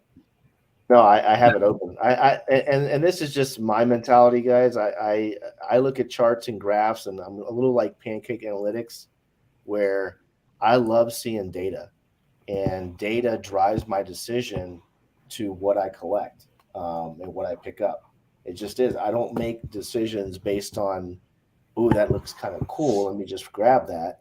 I'm looking at it as far as, does it have eye appeal? What importance does it have in time and history? And how many of that are out there? That's my decision on how I pick Right. up. So with that statement, I have a question. And for anybody that's watching in the comments, please drop a comment. I'll explain further if you would like. But with everything you just said, Alex, how long until you get into DC Gold? Jumping into a DC like type venture, Gold like rabbit hole. No, like you're investing. I'll say investing. You're investing and collecting heavily in Marvel Silver. Yep. If data is what drives you, how long until you start tapping in DC Gold? I've already started to. Hell yeah. Yeah, I've already started. Tyler is I picked up three books as of late. Batman 251 in a high grade. It's a 7.0. In my opinion, it's high. And then Green Lantern 87 in a 7.0. That's the first John Stewart. I'll come back to that. I'll come back to that exact book here in just a second. Yeah. I mean, I'm looking at all these things. DC is heavily undervalued. I know a lot of the people in the chat are probably saying DC means don't care, but not in my house. Not in my house. I care. I care. Look at just wrong round table, Daniel. easy spicy hit. Spidey's spicy tonight, bro. He is. He's a little feisty tonight. I sent him a link to get on, but he said he's in the shower exercising or something. I don't know. He's doing his OnlyFans shower. You should definitely get on with that. So send me that link. Going back to just got to go back and rewatch his Monday night for his Venmo. There's 2,245 copies of Dr. Octopus on the census, right? Right. There's only 298s. There's only 996s. But so those are way out of people's ranges as far as buying. So when you start creeping down into like the realm of what you could afford possibly for this book, you're looking at like a 3040, right? Well, there's 213 of those and 192 of those worldwide graded. That's when you really start to get into that realm of how difficult it is to get this book. Because am I ever going to see it again? Probably, but not for the price I want to pay, right? And you're just going to have to be patient. A lot of the stuff that we do in this hobby, you have to involve patience. You can't be so quick to just, FOMO buy into this and just pick up that because you just see it for the first time without doing any research, without doing any thinking, without just shutting off your computer or phone and saying, wait a minute, what am I doing? Right? Is this the right thing for me to do at this point in time without doing any research? So I urge everybody out there that's watching, do your research. before making a decision regarding any hobby. And if you're not sure, there's plenty of experts here. I am not one of those comic book Mhm. experts. That's why I just sit here and listen to these guys because they know way more Oh, about it yeah. than I do. Yeah, me shoot either, these bro. guys messages, man, because they will be This more for than you, happy to Adam. help you out. Are you wanting for that one or the black and white? Yep. Somebody just Oh, joined That us. boy, you can't go Oh wrong. my with it. goodness. Is I this love Justin Somebody's in the shower? outside. He's hiding Yeah, in he the just garden. turned off Can we his get this back to OnlyFans Marvel, lights. please? Coming over the chat. Bro, where you at, bro? He Last just time got done with the walking, man. OnlyFans shower. Yeah, just got out of the shower. Now I'm 45 minutes into my walk. Oh, There nice. you go. I got to try to look good for everybody. He went black All right, suit y'all. tonight. We're I'll black give you suits fine. I'll give you an OnlyFans moment. You ready? Okay. Oh yeah, give it to me. That's my house. Oh. Oh. There we go. There you go. Next time you got to pay for it. No, unreal. No, I'm kidding. I'm kidding, guys. I'm really enjoying the show tonight. Yeah, there's a lot of good commentary going on right now. A lot of good conversation. I've actually got a Crackpot question. Yeah, go ahead. What do you guys think in 10 years, let's say Venom or Carnage's first appearance will be, especially in a 9.8? Or if, let's say, Great a question. 9.8 newsstand. That's a juicy question. I like that. Where's Manu? And That's a and great to question. add on to it, like I said, So- this is apparently a 300 print book, somewhere around there. There's not many 9.8s. It makes me wonder what modern variants like that, with the low print run, what they'll be in 10 years. Well, I do but think one of about the that a issues lot. with modern variants is they get reprinted so damn much. Like even your Well, Mary Jane that's a Smith- ratio. Yeah, Yeah, the exclusives aren't going to be worth toilet paper. You may as well start using it as toilet paper now for the most part. But the ratios, well, actually, modern day exclusives, what they don't tell you, and this is something that kind of annoys me about the comic book world. For every shop, if they get 5,000 exclusives made, and that issue has a 1 in 50, they get a 1 in 50 for however many times it goes into those 5,000 books. So it kind of floods the market. This was before exclusives, so there's none attached, and there's a super low print run. So right. like the Yeah, super to answer rare your ones. I think Yeah. anything limited has opportunity, right? Like if something's limited and it's Definitely. hot and it's Definitely. something that there's a lot of people that are like Venom, like Venom's like one of the most popular characters in comics, in in cards. It's Venom. So I think anything Mhm. limited is always going to have opportunities. Some more than others, but if it's limited, there should be some kind of opportunity long term. I believe that. Yeah, so This kind I of definitely goes. think question with that Carnage. You know what? It's honestly hard to gauge because Marvel is such a special marketplace when it comes to cards and both comics. Because I'm comparing, like I heard that statement, I acknowledge it, and I definitely hear you. But if you compare Venom to the Joker, which is just my mind comparing Marvel to DC, you can do it or you can not. But Oh, the Joker's that's just top where tier. it's at, especially when it comes to ratio variants and so forth and so on. Because DC Comics will do the same thing as Marvel. They're doing the same algorithm. Like they're pushing out their ratios, their store exclusives, so forth and so on. Venom outsells the Joker, period. But if you look in, pop culture, I think Joker has a bigger influence than Venom. Oh, of Mhm. course, because of the movies. Absolutely. Right. And, if you the just- thing is that DC had I like DC. I grew up a Batman fan as a kid as well. I've always liked Marvel and DC. Just the movies, bro. Right. Like the Joker movies are came out. just huge. Like the Dark Knight. Like rest in peace to the homie that played the Joker. What's his name? Heath Heath Ledger. Ledger. Like that Mhm. dude. That dude Nailed it. revived it. The video Yeah. games. There's a bunch of like modern video games with the Joker. But Just go back to Jack Nicholson. Shoot. Yeah. Well, like, because I recall as being the nerd that I was, because like the conversations we're having right now, you were a nerd and an outcast if you had those conversations in high school, at least in Yeah. my age range. But like I vividly recall having those conversations of like that dude from A Knight's Tale. You can't compare him to Jack Nicholson. It's going to be a waste of time. No one cares. Everyone was wrong, and I'm glad to be wrong because that movie's amazing. Here we are, like, what, 15 years later, and it still holds up to any movie that comes out right now. The best villain role. There's nobody that's played a better villain role in any comic book movie than Heath Ledger. I 100% agree. Yeah. Let me pick it out. Find it and let me know, and we can match it up. Yeah, I want to argue with you, and I can't. Yeah, but look, here's my thing. Been around for forever, guys. Joker's been around way longer than Venom. To answer Old Man Venom, your question with Carnage and Venom, the Carnage newsstand, there's only 13 graded. That's it. 13 newsstand copies of Carnage #1, ASM 361. In a 9.8, there's only 13?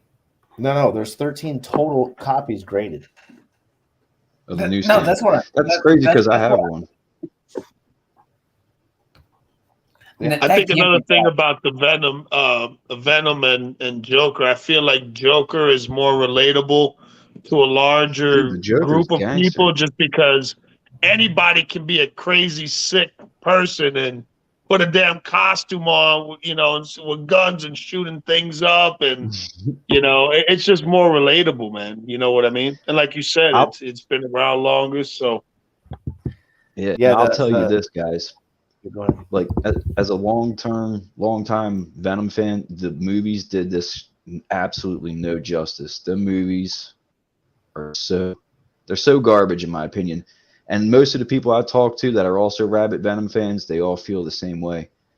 Now that, with the whole universe thing, that the symbiote got left in the Tom Holland universe, I'm kind of thinking that there's either going to be another Venom, like another Eddie Brock, or what I'm really thinking is that they're probably going to do Agent Venom. And I feel like the Tom Hardy Venom isn't the final Venom we're going to get. There's going to be another Venom on screen, and that makes me wonder if they do it right. If there'll be like a resurgence. They should have made him a real villain and not an anti-hero. They should have did it the norm. He should have been fighting Spider-Man. There's no reason. That movie, in my personal opinion, came out of nowhere. I didn't even ask for it. Like, what is this? What are they doing? But that's what they have a chance to do because they left the symbiote suit. We're going to be able to get Tom Holland as Black Costume Spider-Man for Secret Wars, and then you get to parlay off of that into a Venom story where he does start off as the villain. And I don't think we'll see that anytime soon because that's way too much money to be made in the future. They'll finish the Tom Hardy stuff. It'll be in a different verse. And later on, we'll get the Venom, hopefully, that we all want to see. Maybe we'll see Noel. If they're going to do Agent Venom. They could, because he definitely hints towards it. And if you watch Thor, what was it, Love and Thunder, that black creature that had the all black, they don't say anything about that, but that could be Noel. It could be his avatar. It could be. Well, the Gore's Necro Sword. Yeah, the Necro Sword is connected to him, right? Yep. It was created by Noel. Oh, could you imagine if they bring in Noel? That would be sick, dude. Just straight vicious, trying to take over everything. Really and they should do like a Galactus. Sorry. I was going to say real quick before we move on to something else. So one thing to remember is that the way they ended No Way Home with Spider-Man, we're really at the beginning of Peter Parker's tale. No one knows who he is. Yeah. Yep. He just lost his Uncle Ben, which is Aunt May. He just heard the words, with great power comes great responsibility. And he's going back to school. No one knows he's Spider-Man. So they're starting that over. Mm-hmm. Which I really do hope that they do the symbiote right. And like Scandal right here, Sony doesn't have a plan. The Venom thing will mostly likely get left on a cutting. Leave it there to die. I'm fine with it. I'm hoping the MCU does something actually really good with the symbiote. Yeah, like I'm saying, they should do like a Galactus type deal thing for the MCU, and then go into some Doctor Doom thing, and then eventually do like a Null thing. If they were to do that, like Justin, you said, that is so much money to be made. Like I can't even fathom. Oh, Doom and Galactus and Silver Surfer, it's over. And then Null. Explosion occurs, and then Null. Yeah. I just have this like sneaking suspicion that they're going to do an Agent Venom if they go that route. If they do Matt Gargan was the most vicious version of Venom I've ever read in comic books. He eats people left and right. He goes to Asgard, just starts biting heads off left and right. And that was like the first time you ever saw Venom do that in comics. So if they were to give it to him, which he's the Scorpion in the MCU, that would be really cool. But I just have this weird feeling if they do Venom in the MCU, it might be Flash. The dude that plays Flash Thompson, he holds up a book about being Spider-Man's best friend or whatever the hell it was. It's called Flashpoint. Flashpoint is the name of the storyline where he first bonds with the Venom symbiote. So that was like a huge Easter egg. I just have this weird feeling that they might do that. Wait until Spider-Man signs a PMG for some dude in a movie. Bad Wizard, that's bro. That'd be crazy. That would be pretty crazy. That would be awesome. Yeah, Barry, Guys, we already got do. 24 watching. Thank you guys for joining us tonight. Appreciate that. We do have a giveaway we have to do courtesy of Armando. What giveaway are we doing? He wants to give away a Gore base here on the stream tonight. Oh, I won. You I won. Yeah, I won the Gore base. You won this one already? Yeah, I already won. So you already won. Well, given your winning streak on the giveaways, especially when you win your own comic books, I mean, no. I doubled down and gave 2 away. Whatever. This is true. Look, we're just. Hey guys, I don't know if you guys seen the video that Todd McFarlane put out today, but he completed everything at CGC, all the card signings and all the comics he's done. So if you guys send stuff in, get ready, baby. They're coming home soon. It took him 7 months. Oh, that dude made like 10 trips to CGC. Yeah, it was probably way more than they anticipated. Hashtag Gore in the comments, guys. It ended up being over 30,000 submissions. So, and keep in mind how many items can be in one submission. Like, I know me personally for Valor, I think I had 60 items just for one customer submission. Wow. It kept me busy for 3 months, just the Todd McFarlane signing. How many 300s do you think he signed? I loved it. My wife loves the story. My wife has minimal knowledge on comics, just what she remembers from me and from movies. But she can vividly tell you what an Amazing Spider-Man 300 is, just because she says she has seen that comic book more times than she can count. There are 33,000 graded copies. Gee. 33,000. Of that 33,000, 6,000 are signed. I believe ASM 300 and Spawn 1 are some of the top 2 most graded comic books on the census. I think it's ASM 300, Spider-Man 1. Yeah, Spider-Man 1 and Spawn 1 are the top 3 most graded comic books on the census. Yeah, they came out with that statistic. I have a Spawn 1 newsstand that I really would like to get graded one day. Is he back? I thought he said he was leaving. If you need it pressed, send it to me. I'll hook you up. Dude, I definitely clean. It is super clean. It's something I really want to kind of do. But that one, like, if I were to do that, I probably low-key would probably try to sell it because, like, I love Spawn, but it's just not something that really fits into the collection. I'll show you something special. Give me a second. But dude, that Gore card, I love the art of that. I did a Gore for a lore. I'm actually hoping somebody pulls that. Yeah, Freddie, hashtag Gore, good guys. job, man. Get entered for that. We're at 12 entries, 26 watching. We'll get this a little bit more. Let's get it up to 15, and then we'll go ahead and draw this. We see Justin in the background just swinging in his chair. Vintage says hashtag Spidey OnlyFans. I can't wait to get my stuff back from the McFarlane signing, bro. I can't wait, man. Yeah, it's gonna be a fun reveal. Oh, that's gonna be real fun, bro. I'm real curious to see what everybody sent in as far as trading card wise, because there's not like a whole lot to choose from. So I'm real curious what people sent in. So, did y'all notice that the card he was holding in that photo that he did for CGC was a sketch card? I didn't He notice signed a that. sketch card that he didn't draw. What? That's wild. Does that make any sense?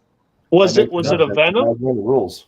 Oh no, No, it was a it's Spider- Spider-Man. It was a Spider-Man. It was a, Yeah. What? Pull it up. yeah, he said he wouldn't sign anything that either he did the artwork for or was a character that he created or 83 co-created. signatures. He turned into Stan Lee and just started signing everything. 83,000 signatures. Sorry, not 83. Armando says raffle a swing day with Spidey. Marvelous Swing Day was Spider. Armando, Bro, you're welcome. Yo, Armando's on fire tonight, bro. Armando's He is. hot tonight, bro.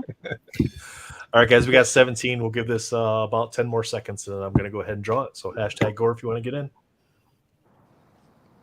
I jumped out and entered. Nice. You know what sucks? I wish that they did foil for back when they released Venom for Unbound. Because that foil Yes. carnage is nice. I know there's so many cards in that first set that you wish had the different versions. Ape sex. Ape Sex, how's it go? Congratulations. Congratulations, Ape Congratulations, Sex. Congratulations, bro. Apes. Ape Sex. Lord have mercy. You I don't think it's the only live way on it's camera. thing. I think, and I'm probably not even saying it correctly. So just send me over a trade on EPAC. Send me over a trade on EPAC. My EPAC is in Brabant. I'll show this here. I'll just gonna drop it here in the chat.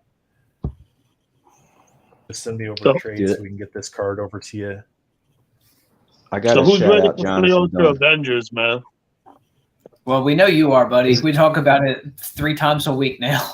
I'm so ready Is there- for that damn Man, set there to a drop Venom This needs already, to bro. happen. I heard that there's supposed to be a Venom card for there. Is that true? It Yeah. is. It's a Bianchi Venom card for Clear Bro, Ultra. I need to hit that before the Man. Bianchi side, so we need this to come out on the 8th, No, bro. no, no. We need it to No, happen. you don't. Hey, Lonzo, he's going to Yo. sign the card in the box. What do you mean? Do y'all have auto Each parallels? Pack pool? Yeah, each base card has a parallel signed by the artist. So you're going to get a pack pulled Bianchi signed to Venom. Oh, yeah, but you got to get lucky to pull that. Yeah, but Dude, you're Alonzo. Yeah, you're Well, lying. Yeah, Yeah. I know, but Dude. still, Yeah, you bro. couple like- boxes. You'll probably pull 2 of them. I gotta be But, honest with hey. you. A pack pulled auto is 10 times cleaner It's not. Yeah. than an Yeah, on card auto. For right. sure. It's more desirable. I get it. No, I mean physically, like it presents 10 times cleaner than the pack pull versus the physical. For me to say it, it doesn't make sense. But if I showed you a side by side, I know Justin knows what I'm talking about, right? Please. Yeah, I agree. Hey, speaking about luck, so you know I opened somewhere around 60 boxes of Spider-Man metal. I bought like a case and a half. I can't remember exactly how many from Aussies in Australia because I got them at a really good price. My buddy Aslan said, "Hey, let me buy your Aussie boxes. I'll buy you boxes from Dave and Adams, and I'll pay the difference. You go ahead and get your boxes. You can open them." And then when Aussie was going to be like months later, like 4 months later before they shipped, and he didn't care. So, anyways, he finally I don't know if you heard, but like the boxes didn't get shipped to him. They got shipped to some other pizza place or some weird place. It took getting like the police involved and the store involved. They eventually got the boxes back. Ozzy Yeah. threw in one extra box for his trouble. He opens the one box, pulls a 1-of-1 out of it. Oh Yeah, wow. the Kingpin, Wilson Fisk. I seen it. It was hot. Oh, I just thought that was incredible. Yeah, pulling a 101 out of that set doesn't matter what character is. That's a big achievement, man. But they're hard as hell to hit, dude. Yep.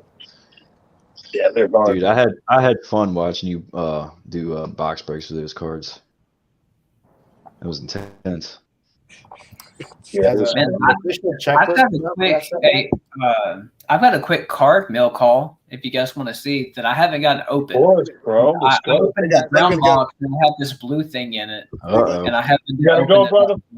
Yeah, I got like 3% on the phone here, so Appreciate you sliding through, brother. Have a good night, man. Thank you. Take it always good for easy, somebody dude. to swing by. Get it? Just don't do it in the shower, bro. Dad jokes. Take care. Bye. Take it easy. What you got, dog? Uh-oh. I'll go ahead and rip this deal because it's going to get graded anyway. If it went to authentication, then it's got to be a banger. They didn't have to. They could have just skipped that and shipped me Dude, it Every higher end card that I sell on eBay, even if it's like a PSA 10, it almost instantly goes to authentication, dude. I'll see if you guys can see. Hologram. Ooh. Yeah. Now, are those out of Yeah. 20 or out of, I think there's ones out of 20 and out of what, 45? Like 49, but this one is 15 out of 21 Psylocke. Out of 21. That's beautiful. And to me, this is probably one of the best art for Psylocke. Yeah, that is beautiful. Those are like the best things to come out of annual, to be honest. The holograms are just sick. I hate that the camera doesn't pick it up because this thing's a banger. Yeah. I agree, Alonzo. I went after the symbiote related ones pretty hard. I didn't go for the super low numbers. I don't know where the hell the Carnage is, but I got the Venom, the Scream, and the Null, which is actually Codex. And then I got the Carnage in there somewhere. I love those cards. Yeah. Those things are nice. Well, shit, I already put them away. What happened to Valor, though? Hold Where'd on. he go? Oh, okay. No, I just tried to switch it to see if it would work. Yeah. Like I said, the Carnage is in here somewhere. These aren't the low number ones. These are what are they? Out of 49. 49, yeah. That's still a low The other number, ones. bro, in the grand scheme of things. Mm-hmm. That's Yeah, beautiful. they don't do comics like that. Comic prints of like 49 or 100, unless it's like something indie. But that's something I've noticed with these cards, like compared to the comics, like the scarcity of some of them is just outstanding. So here's that Spider-Man that Todd signed. See if I can zoom it in here for you guys to That's see a a little sketch better. card.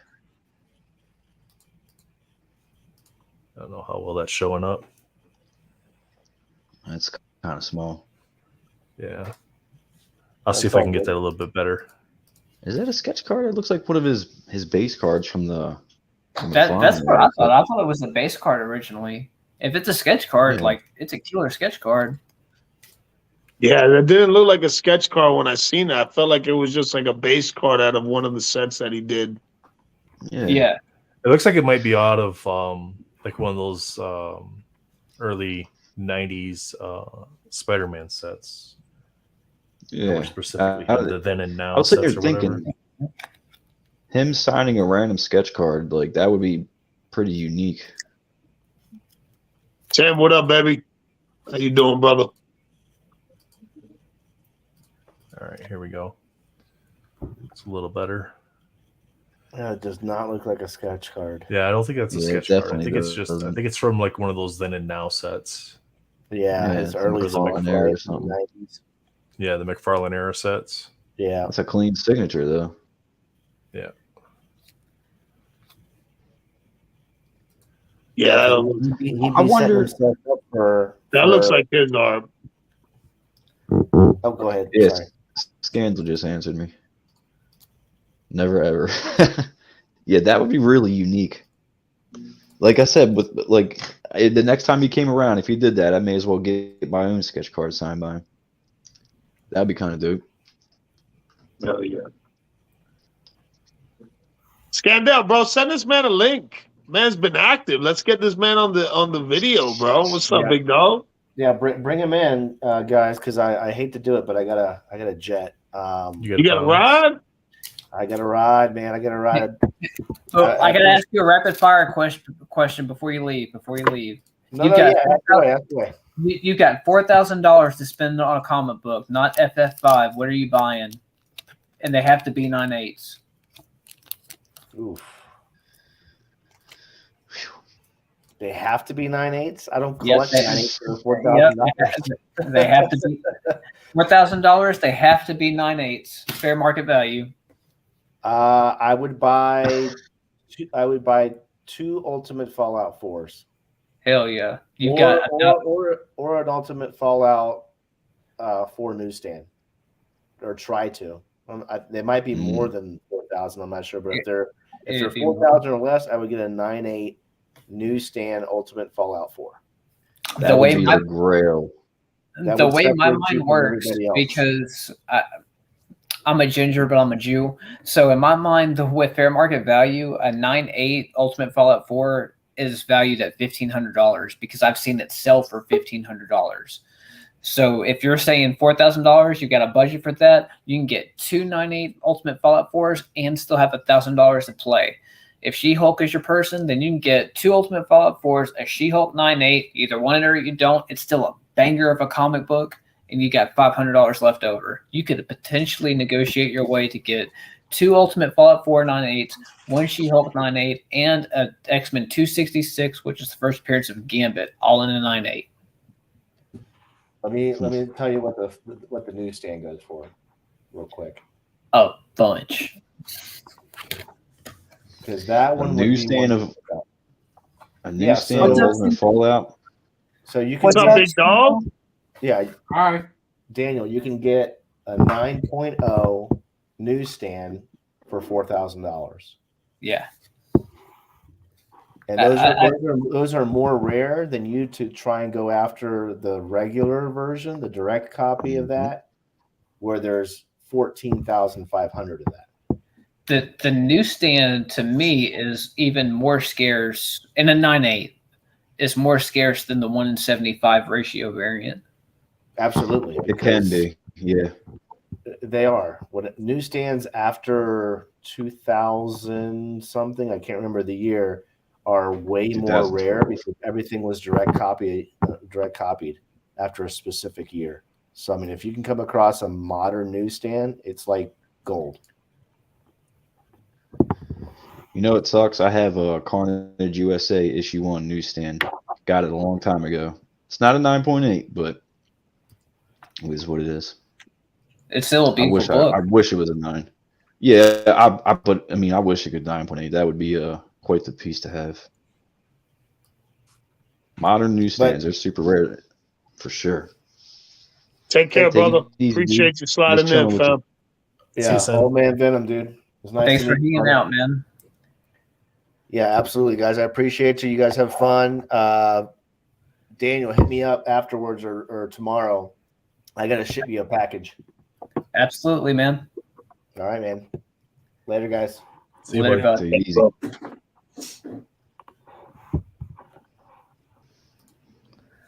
What's up, Scandell? Yeah, how are you, man? Yeah, what's going on, doggy?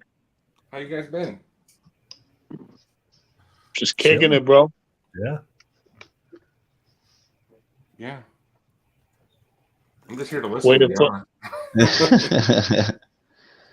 Well, guys, I got maybe 10 Listen, minutes I gotta left. take And then I'm that at the jump opportunity. too. Ooh. Why you gotta tease me with those Moon Knights, bro? Why you gotta tease me like that? He does it on purpose. That is sick, dude. Now I have to go find one of those. That is hot. Yeah, he's got Wolverine Dude, I claws would- too. Check it out. I would kill for the Venom and Carnage version. He has Wolverine claws. That's weird. Well, he's got Spider-Man on one hand and Wolverine on the other. Oh, okay, you're right. You're right. Yo, that's weird, but that's cool though. I dig that. I've never seen a card like that. That's artwork from a Moon Knight comic book cover. I forget which one though. think it's Civil War related. Yeah, I've been trading heavily for a lot of these. Yeah, I know you've been going hard on the hollows from beginnings. Look at you. Now I know you teasing Black me. Panther. Now I know you teasing. Show me the Black Panther, the Moon Knight. What's that, Hulk? You guys got to talk about Marvel on this channel. I figured I might as well show some stuff. Yeah, I know these guys talking about DC and Yeah, man. Right? It wasn't okay. My Don't cross the God. Don't cross the streams, man. Hey, we increased viewers when we started talking about DC, so Scandal, you got any symbiotes like? I don't have any hologram symbiotes. I wish I did, but I did. Yeah, I there's did things. sell my big Nar Venom sketch. Oh, you Oh sold my it? God, I was talking Yeah. about Nar earlier. Dude, Was that he's to the your god of overseas sketch buyer? cards. I sold it. Say that again. was that to your overseas buyer? It was. that was a nasty sketch, dude. That thing. Yeah, I looked don't like- collect sketch. Honestly, I bought it because the guy that owned it seemed like a little. The guy I bought it from, that guy died. Did you guys hear this? What? No. Yeah, he passed away. That Dallas collector Yeah, passed away back in November. I didn't. That's crazy. Apparently, I mean, I don't know anything about it beyond that. But there's another story that goes along with it, but it's not appropriate to share in public on a stream. That's fair. What happened to his sketch cards? Exactly, that's what it has to do with it. Yeah. That's what the conversation. That's where the conversation went. No, but he passed away. Poor guy. He was a really nice, sweet guy. He kind of was an obscure collector. He didn't seem like he had a lot of social media. Lord of the- presence or- Yeah. So- He had an amazing Lord of the Rings sketch card collection. yeah, Like, probably and one of Indiana the- Jones. Yeah. Yeah. Night, Adam. Thanks for stopping by and joining us tonight. I think we probably got about another 9 minutes here. Maybe we still got to do our Unbound picks for next week too. Ooh, what letter is it? H. H. It's not going to be Hercules, is it? Oh, I No, doubt it was it. last Hercules year, I Last think. year. Good. I'm thinking like Holocaust, gonna go with Holocaust Hella. or Hobgoblin, something like Well, that. Howard the Duck would be sweet, actually. I'm gonna go with Hella this week. They seem to be doing that villain. I'm going to Hope Summers or Howard the Duck. I'm gonna go Howard with the Duck Great would be Hulk. kind of cool. Wouldn't that be G? Would that be cheat if it was Grey Grey Hulk? Grey Hulk? I think it's gonna be Grey Hulk. So it'd be what, Hulk Gray? Yeah, what are you talking about? Like Joe Fixit and Grey Hulk. Like when he first appeared, the Incredible Hulk. He's gray. Possible. Stranger things have happened. Could be Dude, I Human gotta Torch. say, Human Torch would be interesting. I would love to see these guys do an actual like Venom cover or like a Carnage cover or something. Is it two dudes, Fred Ian? Yeah. Yeah, Yes. two dudes. Yeah, I would really love to see them do a comic book cover. Those are the only cards I'm like interested in out of all this. Like you guys Really? were talking about something about earlier. Like I only collect symbiote cards. I have no interest in anything else. I can appreciate it, but I just have no interest. It's actually with Fred Ian. It's really easy to get lost in their art, just because it's easy to do a quick Google search like Fred Ian art and go down a rabbit hole and just get lost because there's so much. That black heart was nasty. Yeah. That black heart was nasty, but I was like, I don't know. I think I'm gonna choose. I think I'm gonna choose Holocaust for this week. It's just a weird, big, evil character. It's like the theme. It seems so far, just a lot of. So that's what I'm gonna rock with. There's no way. They still calling them that? Exactly. There's no way they're doing that, man. Woke Disney, owning Marvel, will never release that character called Holocaust again. You don't think so? They changed his name. Well, They changed changed his his name. I name? forget what the hell it is. Yeah, I forget what it is, but it's they changed that. damn. That's why when you said Holocaust, I was like, Yeah, he's a I guess badass I've been character, opening too. too much 95 metal. Sorry. Yeah. I guess not. I guess not, though. Hey, scratch that. Then I don't even know who. I'm gonna go Human Torch. Yeah. Hobgoblin. There we go. Gonna go Hobgoblin. Hobgoblin's fair. Hobgoblin. I'm out on them Yeah, now. that's a good guess. Hobgoblin. Unless they do a null or something, I'm out on Unbound. I have Evolutionary, Off-White Tim, movie around the corner. That's That not would bad. be a good. Our boy Who's Billy. the one dude that collect? Yeah, the homie. Watch Me Open. He collects that dude heavy. Yeah, that dude's when it comes to character Mhm. collecting, I don't think anyone can top him. We got the group Wish to help our buddy out, Husk. Collectively, we're kind of hoping it'd be Husk, Could be just Husk. because.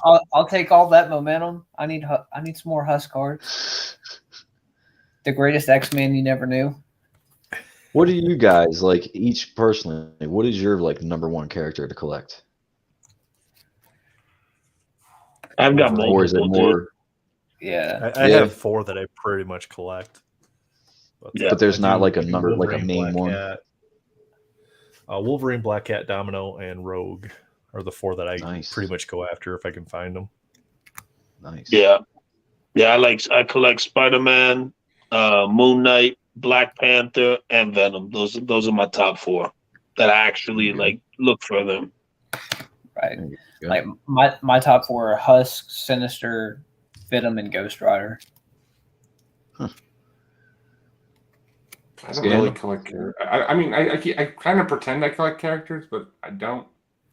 I just collect. I think Is Spider there Gwen's is up there. there is You there like one Spider- particular Spider character? Gwen's up there for me too. I like Spider Gwen. I have a lot of Rogue cards. I have a lot of Wolverine cards. I have a lot of There you Psylocke go. cards. I have a lot of Gambit cards. I have a lot of. I just like I don't know, my classic X-Men. I'm definitely in the X-Men side of the sphere for sure. I'm not. Did you see the Psylocke card I just shared? Yeah, I was actually wanted to see if I think I have the foil board of that or the hologram. I can't remember. I think it might be at CGC. Really? I have the Black Cat.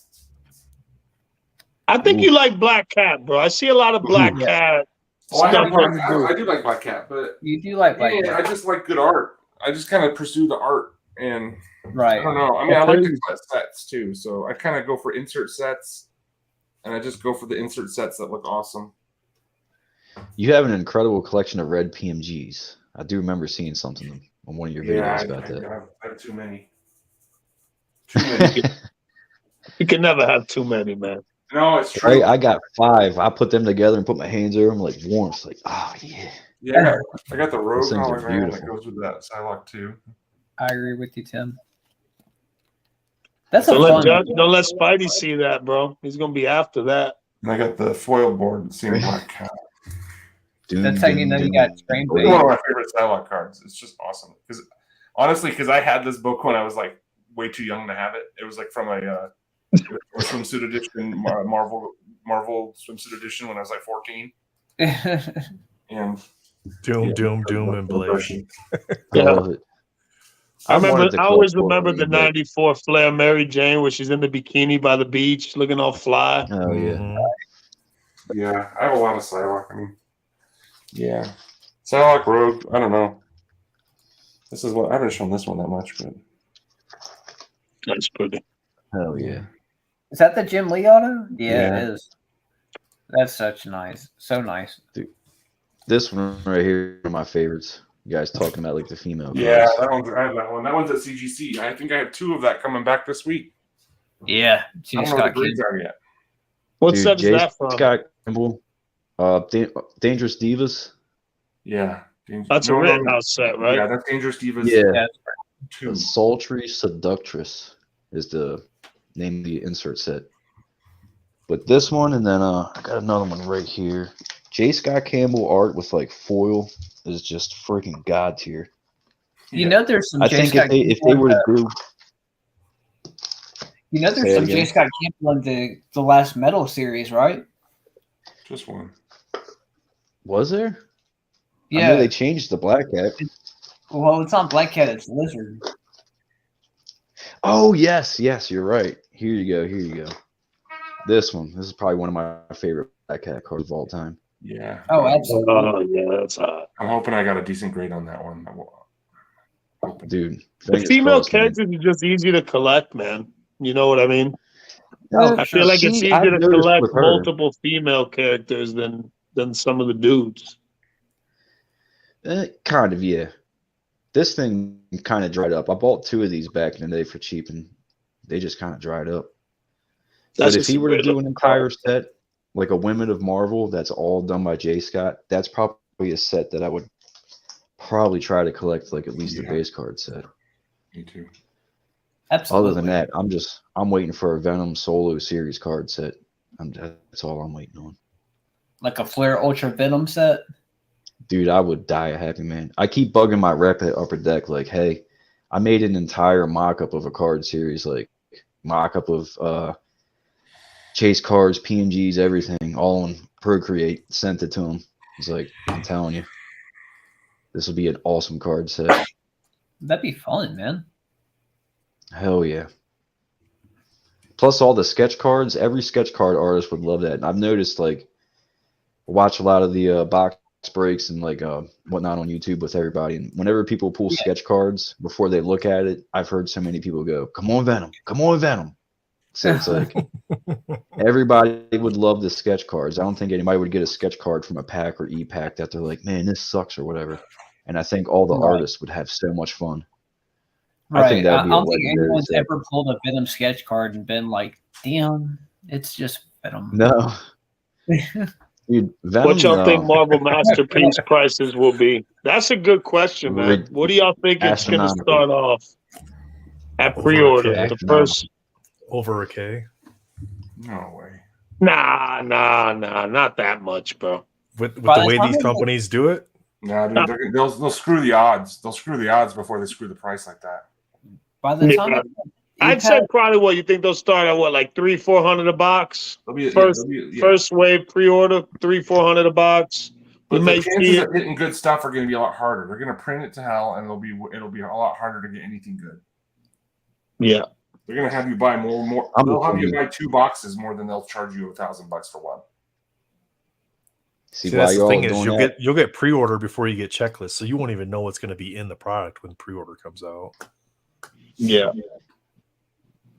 I'm just going to be sitting on COMC waiting for them symbiote cards to pop up for cheap. I'm not even. So you gonna Yeah, do- do I it. see far as I I know. see Marvel Masterpiece on e-pack at least $500. Oh, yeah. 450 to 500, something like Spider-Man metal. Does anybody have a clue who the artist will be? Has that anybody say anything about that? I'm sure No. somebody knows, but I like spilling scandals. the beans. Yeah, I haven't heard anything. I'm curious. $3.99. That's crazy. Like I said, I'm just going for the symbiote cards. That's it. Mm-hmm. You think they're going to change the format to print more? Just make it a bigger checklist. You don't have to change the layout. Just add more cards, add more characters. Yep. Move it up from 90 to 180, and now you've reduced the odds of hitting the best cards and increased your print runs. And You guys have been around longer than me for like the more modern masterpieces. How many years has it been with that same tier 1, tier 2, 3, 4, the purples, the oranges? How many sets have they put out of masterpieces with that same format already? It started in 2016, so it went 2016, 18, 20. So 3. So they'll probably keep it the same. Maybe change it, certain things here and there. The biggest thing that I'm hoping for in the next masterpiece set, which 2022, if you look at how 2020 was, they had the 92 buybacks. So I'm hoping that for 2022 masterpiece, you'll have 94 buybacks, which they might do 93, which there's some really badass cards, especially by Sienkiewicz. But I need 94 buybacks because the best Husk card ever was from 94 masterpiece. Dude, buybacks are interesting, man. I just recently got into trying to get the Carnage USA ones. I got like 3 of them, but they're too pricey, especially for what they are.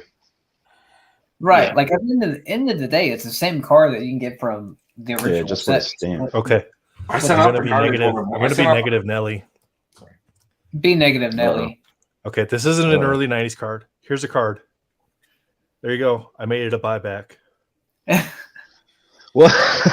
That's my thoughts on Hey, buybacks. wait, don't drop that I like made that. a bro. There you buyback. go. Sleeve that. There you go. Sleeve Put that it. on Anybody want to buy eBay this? quick. 1 out And of you got 20. the Who wants alpha it? too. And you got That's the my alpha. thoughts Starting on bid buybacks. 200. Oh my Man, goodness. that's game changing. I sent Yeah, the buybacks are weird. I I sent the don't know. Carnage off to PSA yesterday. Oh yeah, the one on The one. 101? Yeah. I sent that one and the Nova 1 of 1 and the Ghost Spider green. Sorry. See, I really can't wait to see what grades you get just to see how they did compare. Yeah. like it's none of my business, and you don't have to share. But I really thought you traded the 1 of 1 Nova. No. Damn.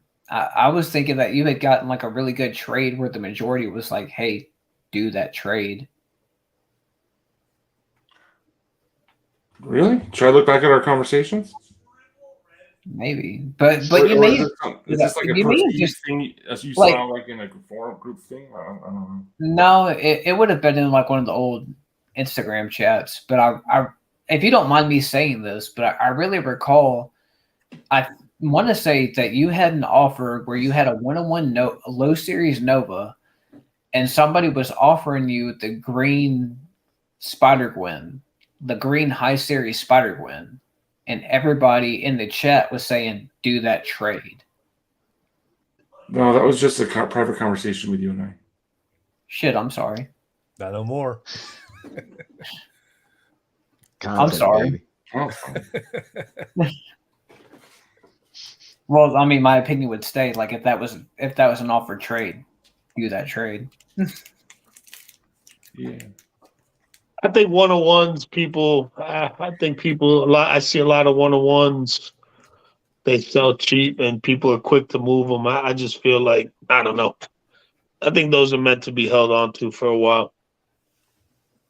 I think as long as they don't start creating, I think they kind of did already start it by having the Z Forces having 1 of 1s as well, plus the 1 of 1 purples. Man, I really like that Magic 1 of 1 that's on eBay right now. High or low? No, it's from 2018.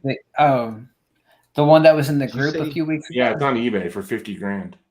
Oh, Did you say Wow. Z Force 1 of 1s? yeah. Z Force has 1 of 1s. Mm-hmm. They do. Yeah. Jeez. They do. Justin that's like- has Scarlet Spider 1 of 1. That's a concern I From a have Z with Force? That's crazy. with what Upper Deck's doing is if you start adding too many sets and then you serial number all those sets within like all the subsets within the set, now you're creating multiple 1 of 1s for characters, and then the rarity and the scarcity and the importance of Right. the 1 of 1 goes out the window. So with like, say even the Z Force from Spider-Man Metal, I have a love-hate relationship with it. Meaning that there are some cards within the Z Force that I love. I love the artwork for it. It's great. I cannot stand the difference in parallels. So you have like 100, 50, 25, etc. And the only difference is a word. Like No, and foil- the foiling. The The foiling. foiling's a little bit different. Yeah, The the foiling's foil. different foil pattern, but yeah, I understand. It's It's not easy to tell. but it's so minimal. The foiling difference is so minimal Yeah. that it doesn't Yep. matter. I agree. They should have made it like, A different color. you know, or something. different colors. Yeah, yeah. Or Like like- the 101, give it a gold name foil. You know, the Say this card right here. This is the 101 High Series Sinister, right? It's the same art as the Z Force. If it was different, I'd be all aboard. I'd be all on it, right? But it's not. So here I am with a 2020 X-Men Metal Series, and the art is the exact same from 2022 Spider-Man. No, I get it, bro. There's a lot of things, man. There's a lot of things. A lot of bags were fumbled on a doesn't- lot of things. It doesn't stroke my goat. Oh, yeah. Now, what would you say would be a more desired 101? The base, the true base 101 from the set, or the Z Force? Oh, True the bangs. Those are nice. It's the one thing I didn't understand. The Agent Venom's out of 25, The Carnage is out of 62, but the Look at the foil is foil really not design that on much them. different. Yeah, it's just the foil design. When I saw like the previews, I thought the actual backgrounds were going to be kind of like grandiose type foil, but They it's look kind badass of though. weird how Dude. They're kind of flat. they in are real beautiful life. cards. Yeah, like the background, like same thing with certain achievement cards. Like you mix so many cards together. I think like Marvel Annual did a few. The what do they call it? Fractal or something like that? I don't know. I thought it was like actual foil effect, and when I got it in hand, it was just printed out on paper. I'm like, oh, this is weak. I got my camera going all blurry again.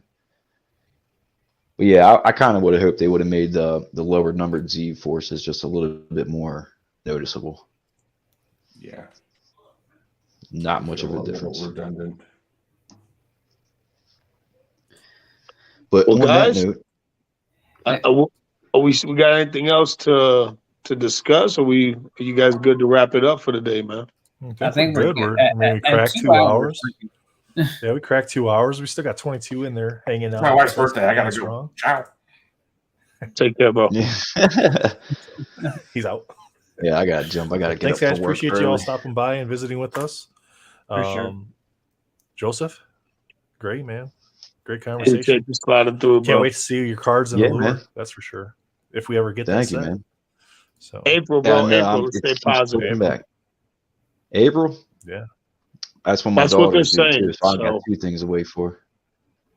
I hope so. They keep pushing it back and pushing it back. I just want to be able to share the art and move on and start doing more sets. Yeah, for sure. No doubt. No doubt. But guys, I Awesome. definitely Thanks, chat. appreciate Appreciate you man. guys. Thank Y'all y'all for have a great sliding night. in. Don't forget Friday night, Sin City Cards and Comics and Marvel Madness have their show, Marvel Bros. Check them out. And then, of course, Monday we'll be back with Unbound. Hopefully, it's Saturday tomorrow's. night, I'll be doing a big box break on my There you channel, go. so it's All right, gonna be it's We'll be hanging out. 90 MU Series 1 and 3 Spider-Man Metal hobby boxes mixed in on one big break, so it's gonna be That's fun. awesome. So Hell still some yeah. spots left. If y'all want in, shoot me a DM. But if y'all boys wanna co-pilot with me on Saturday, sure, y'all brother. more than welcome. Let's do it. All right. Sounds good. We'll go with it. Awesome. Thanks, guys. Take care. Have a great night. We'll see you next time. Peace. Thanks.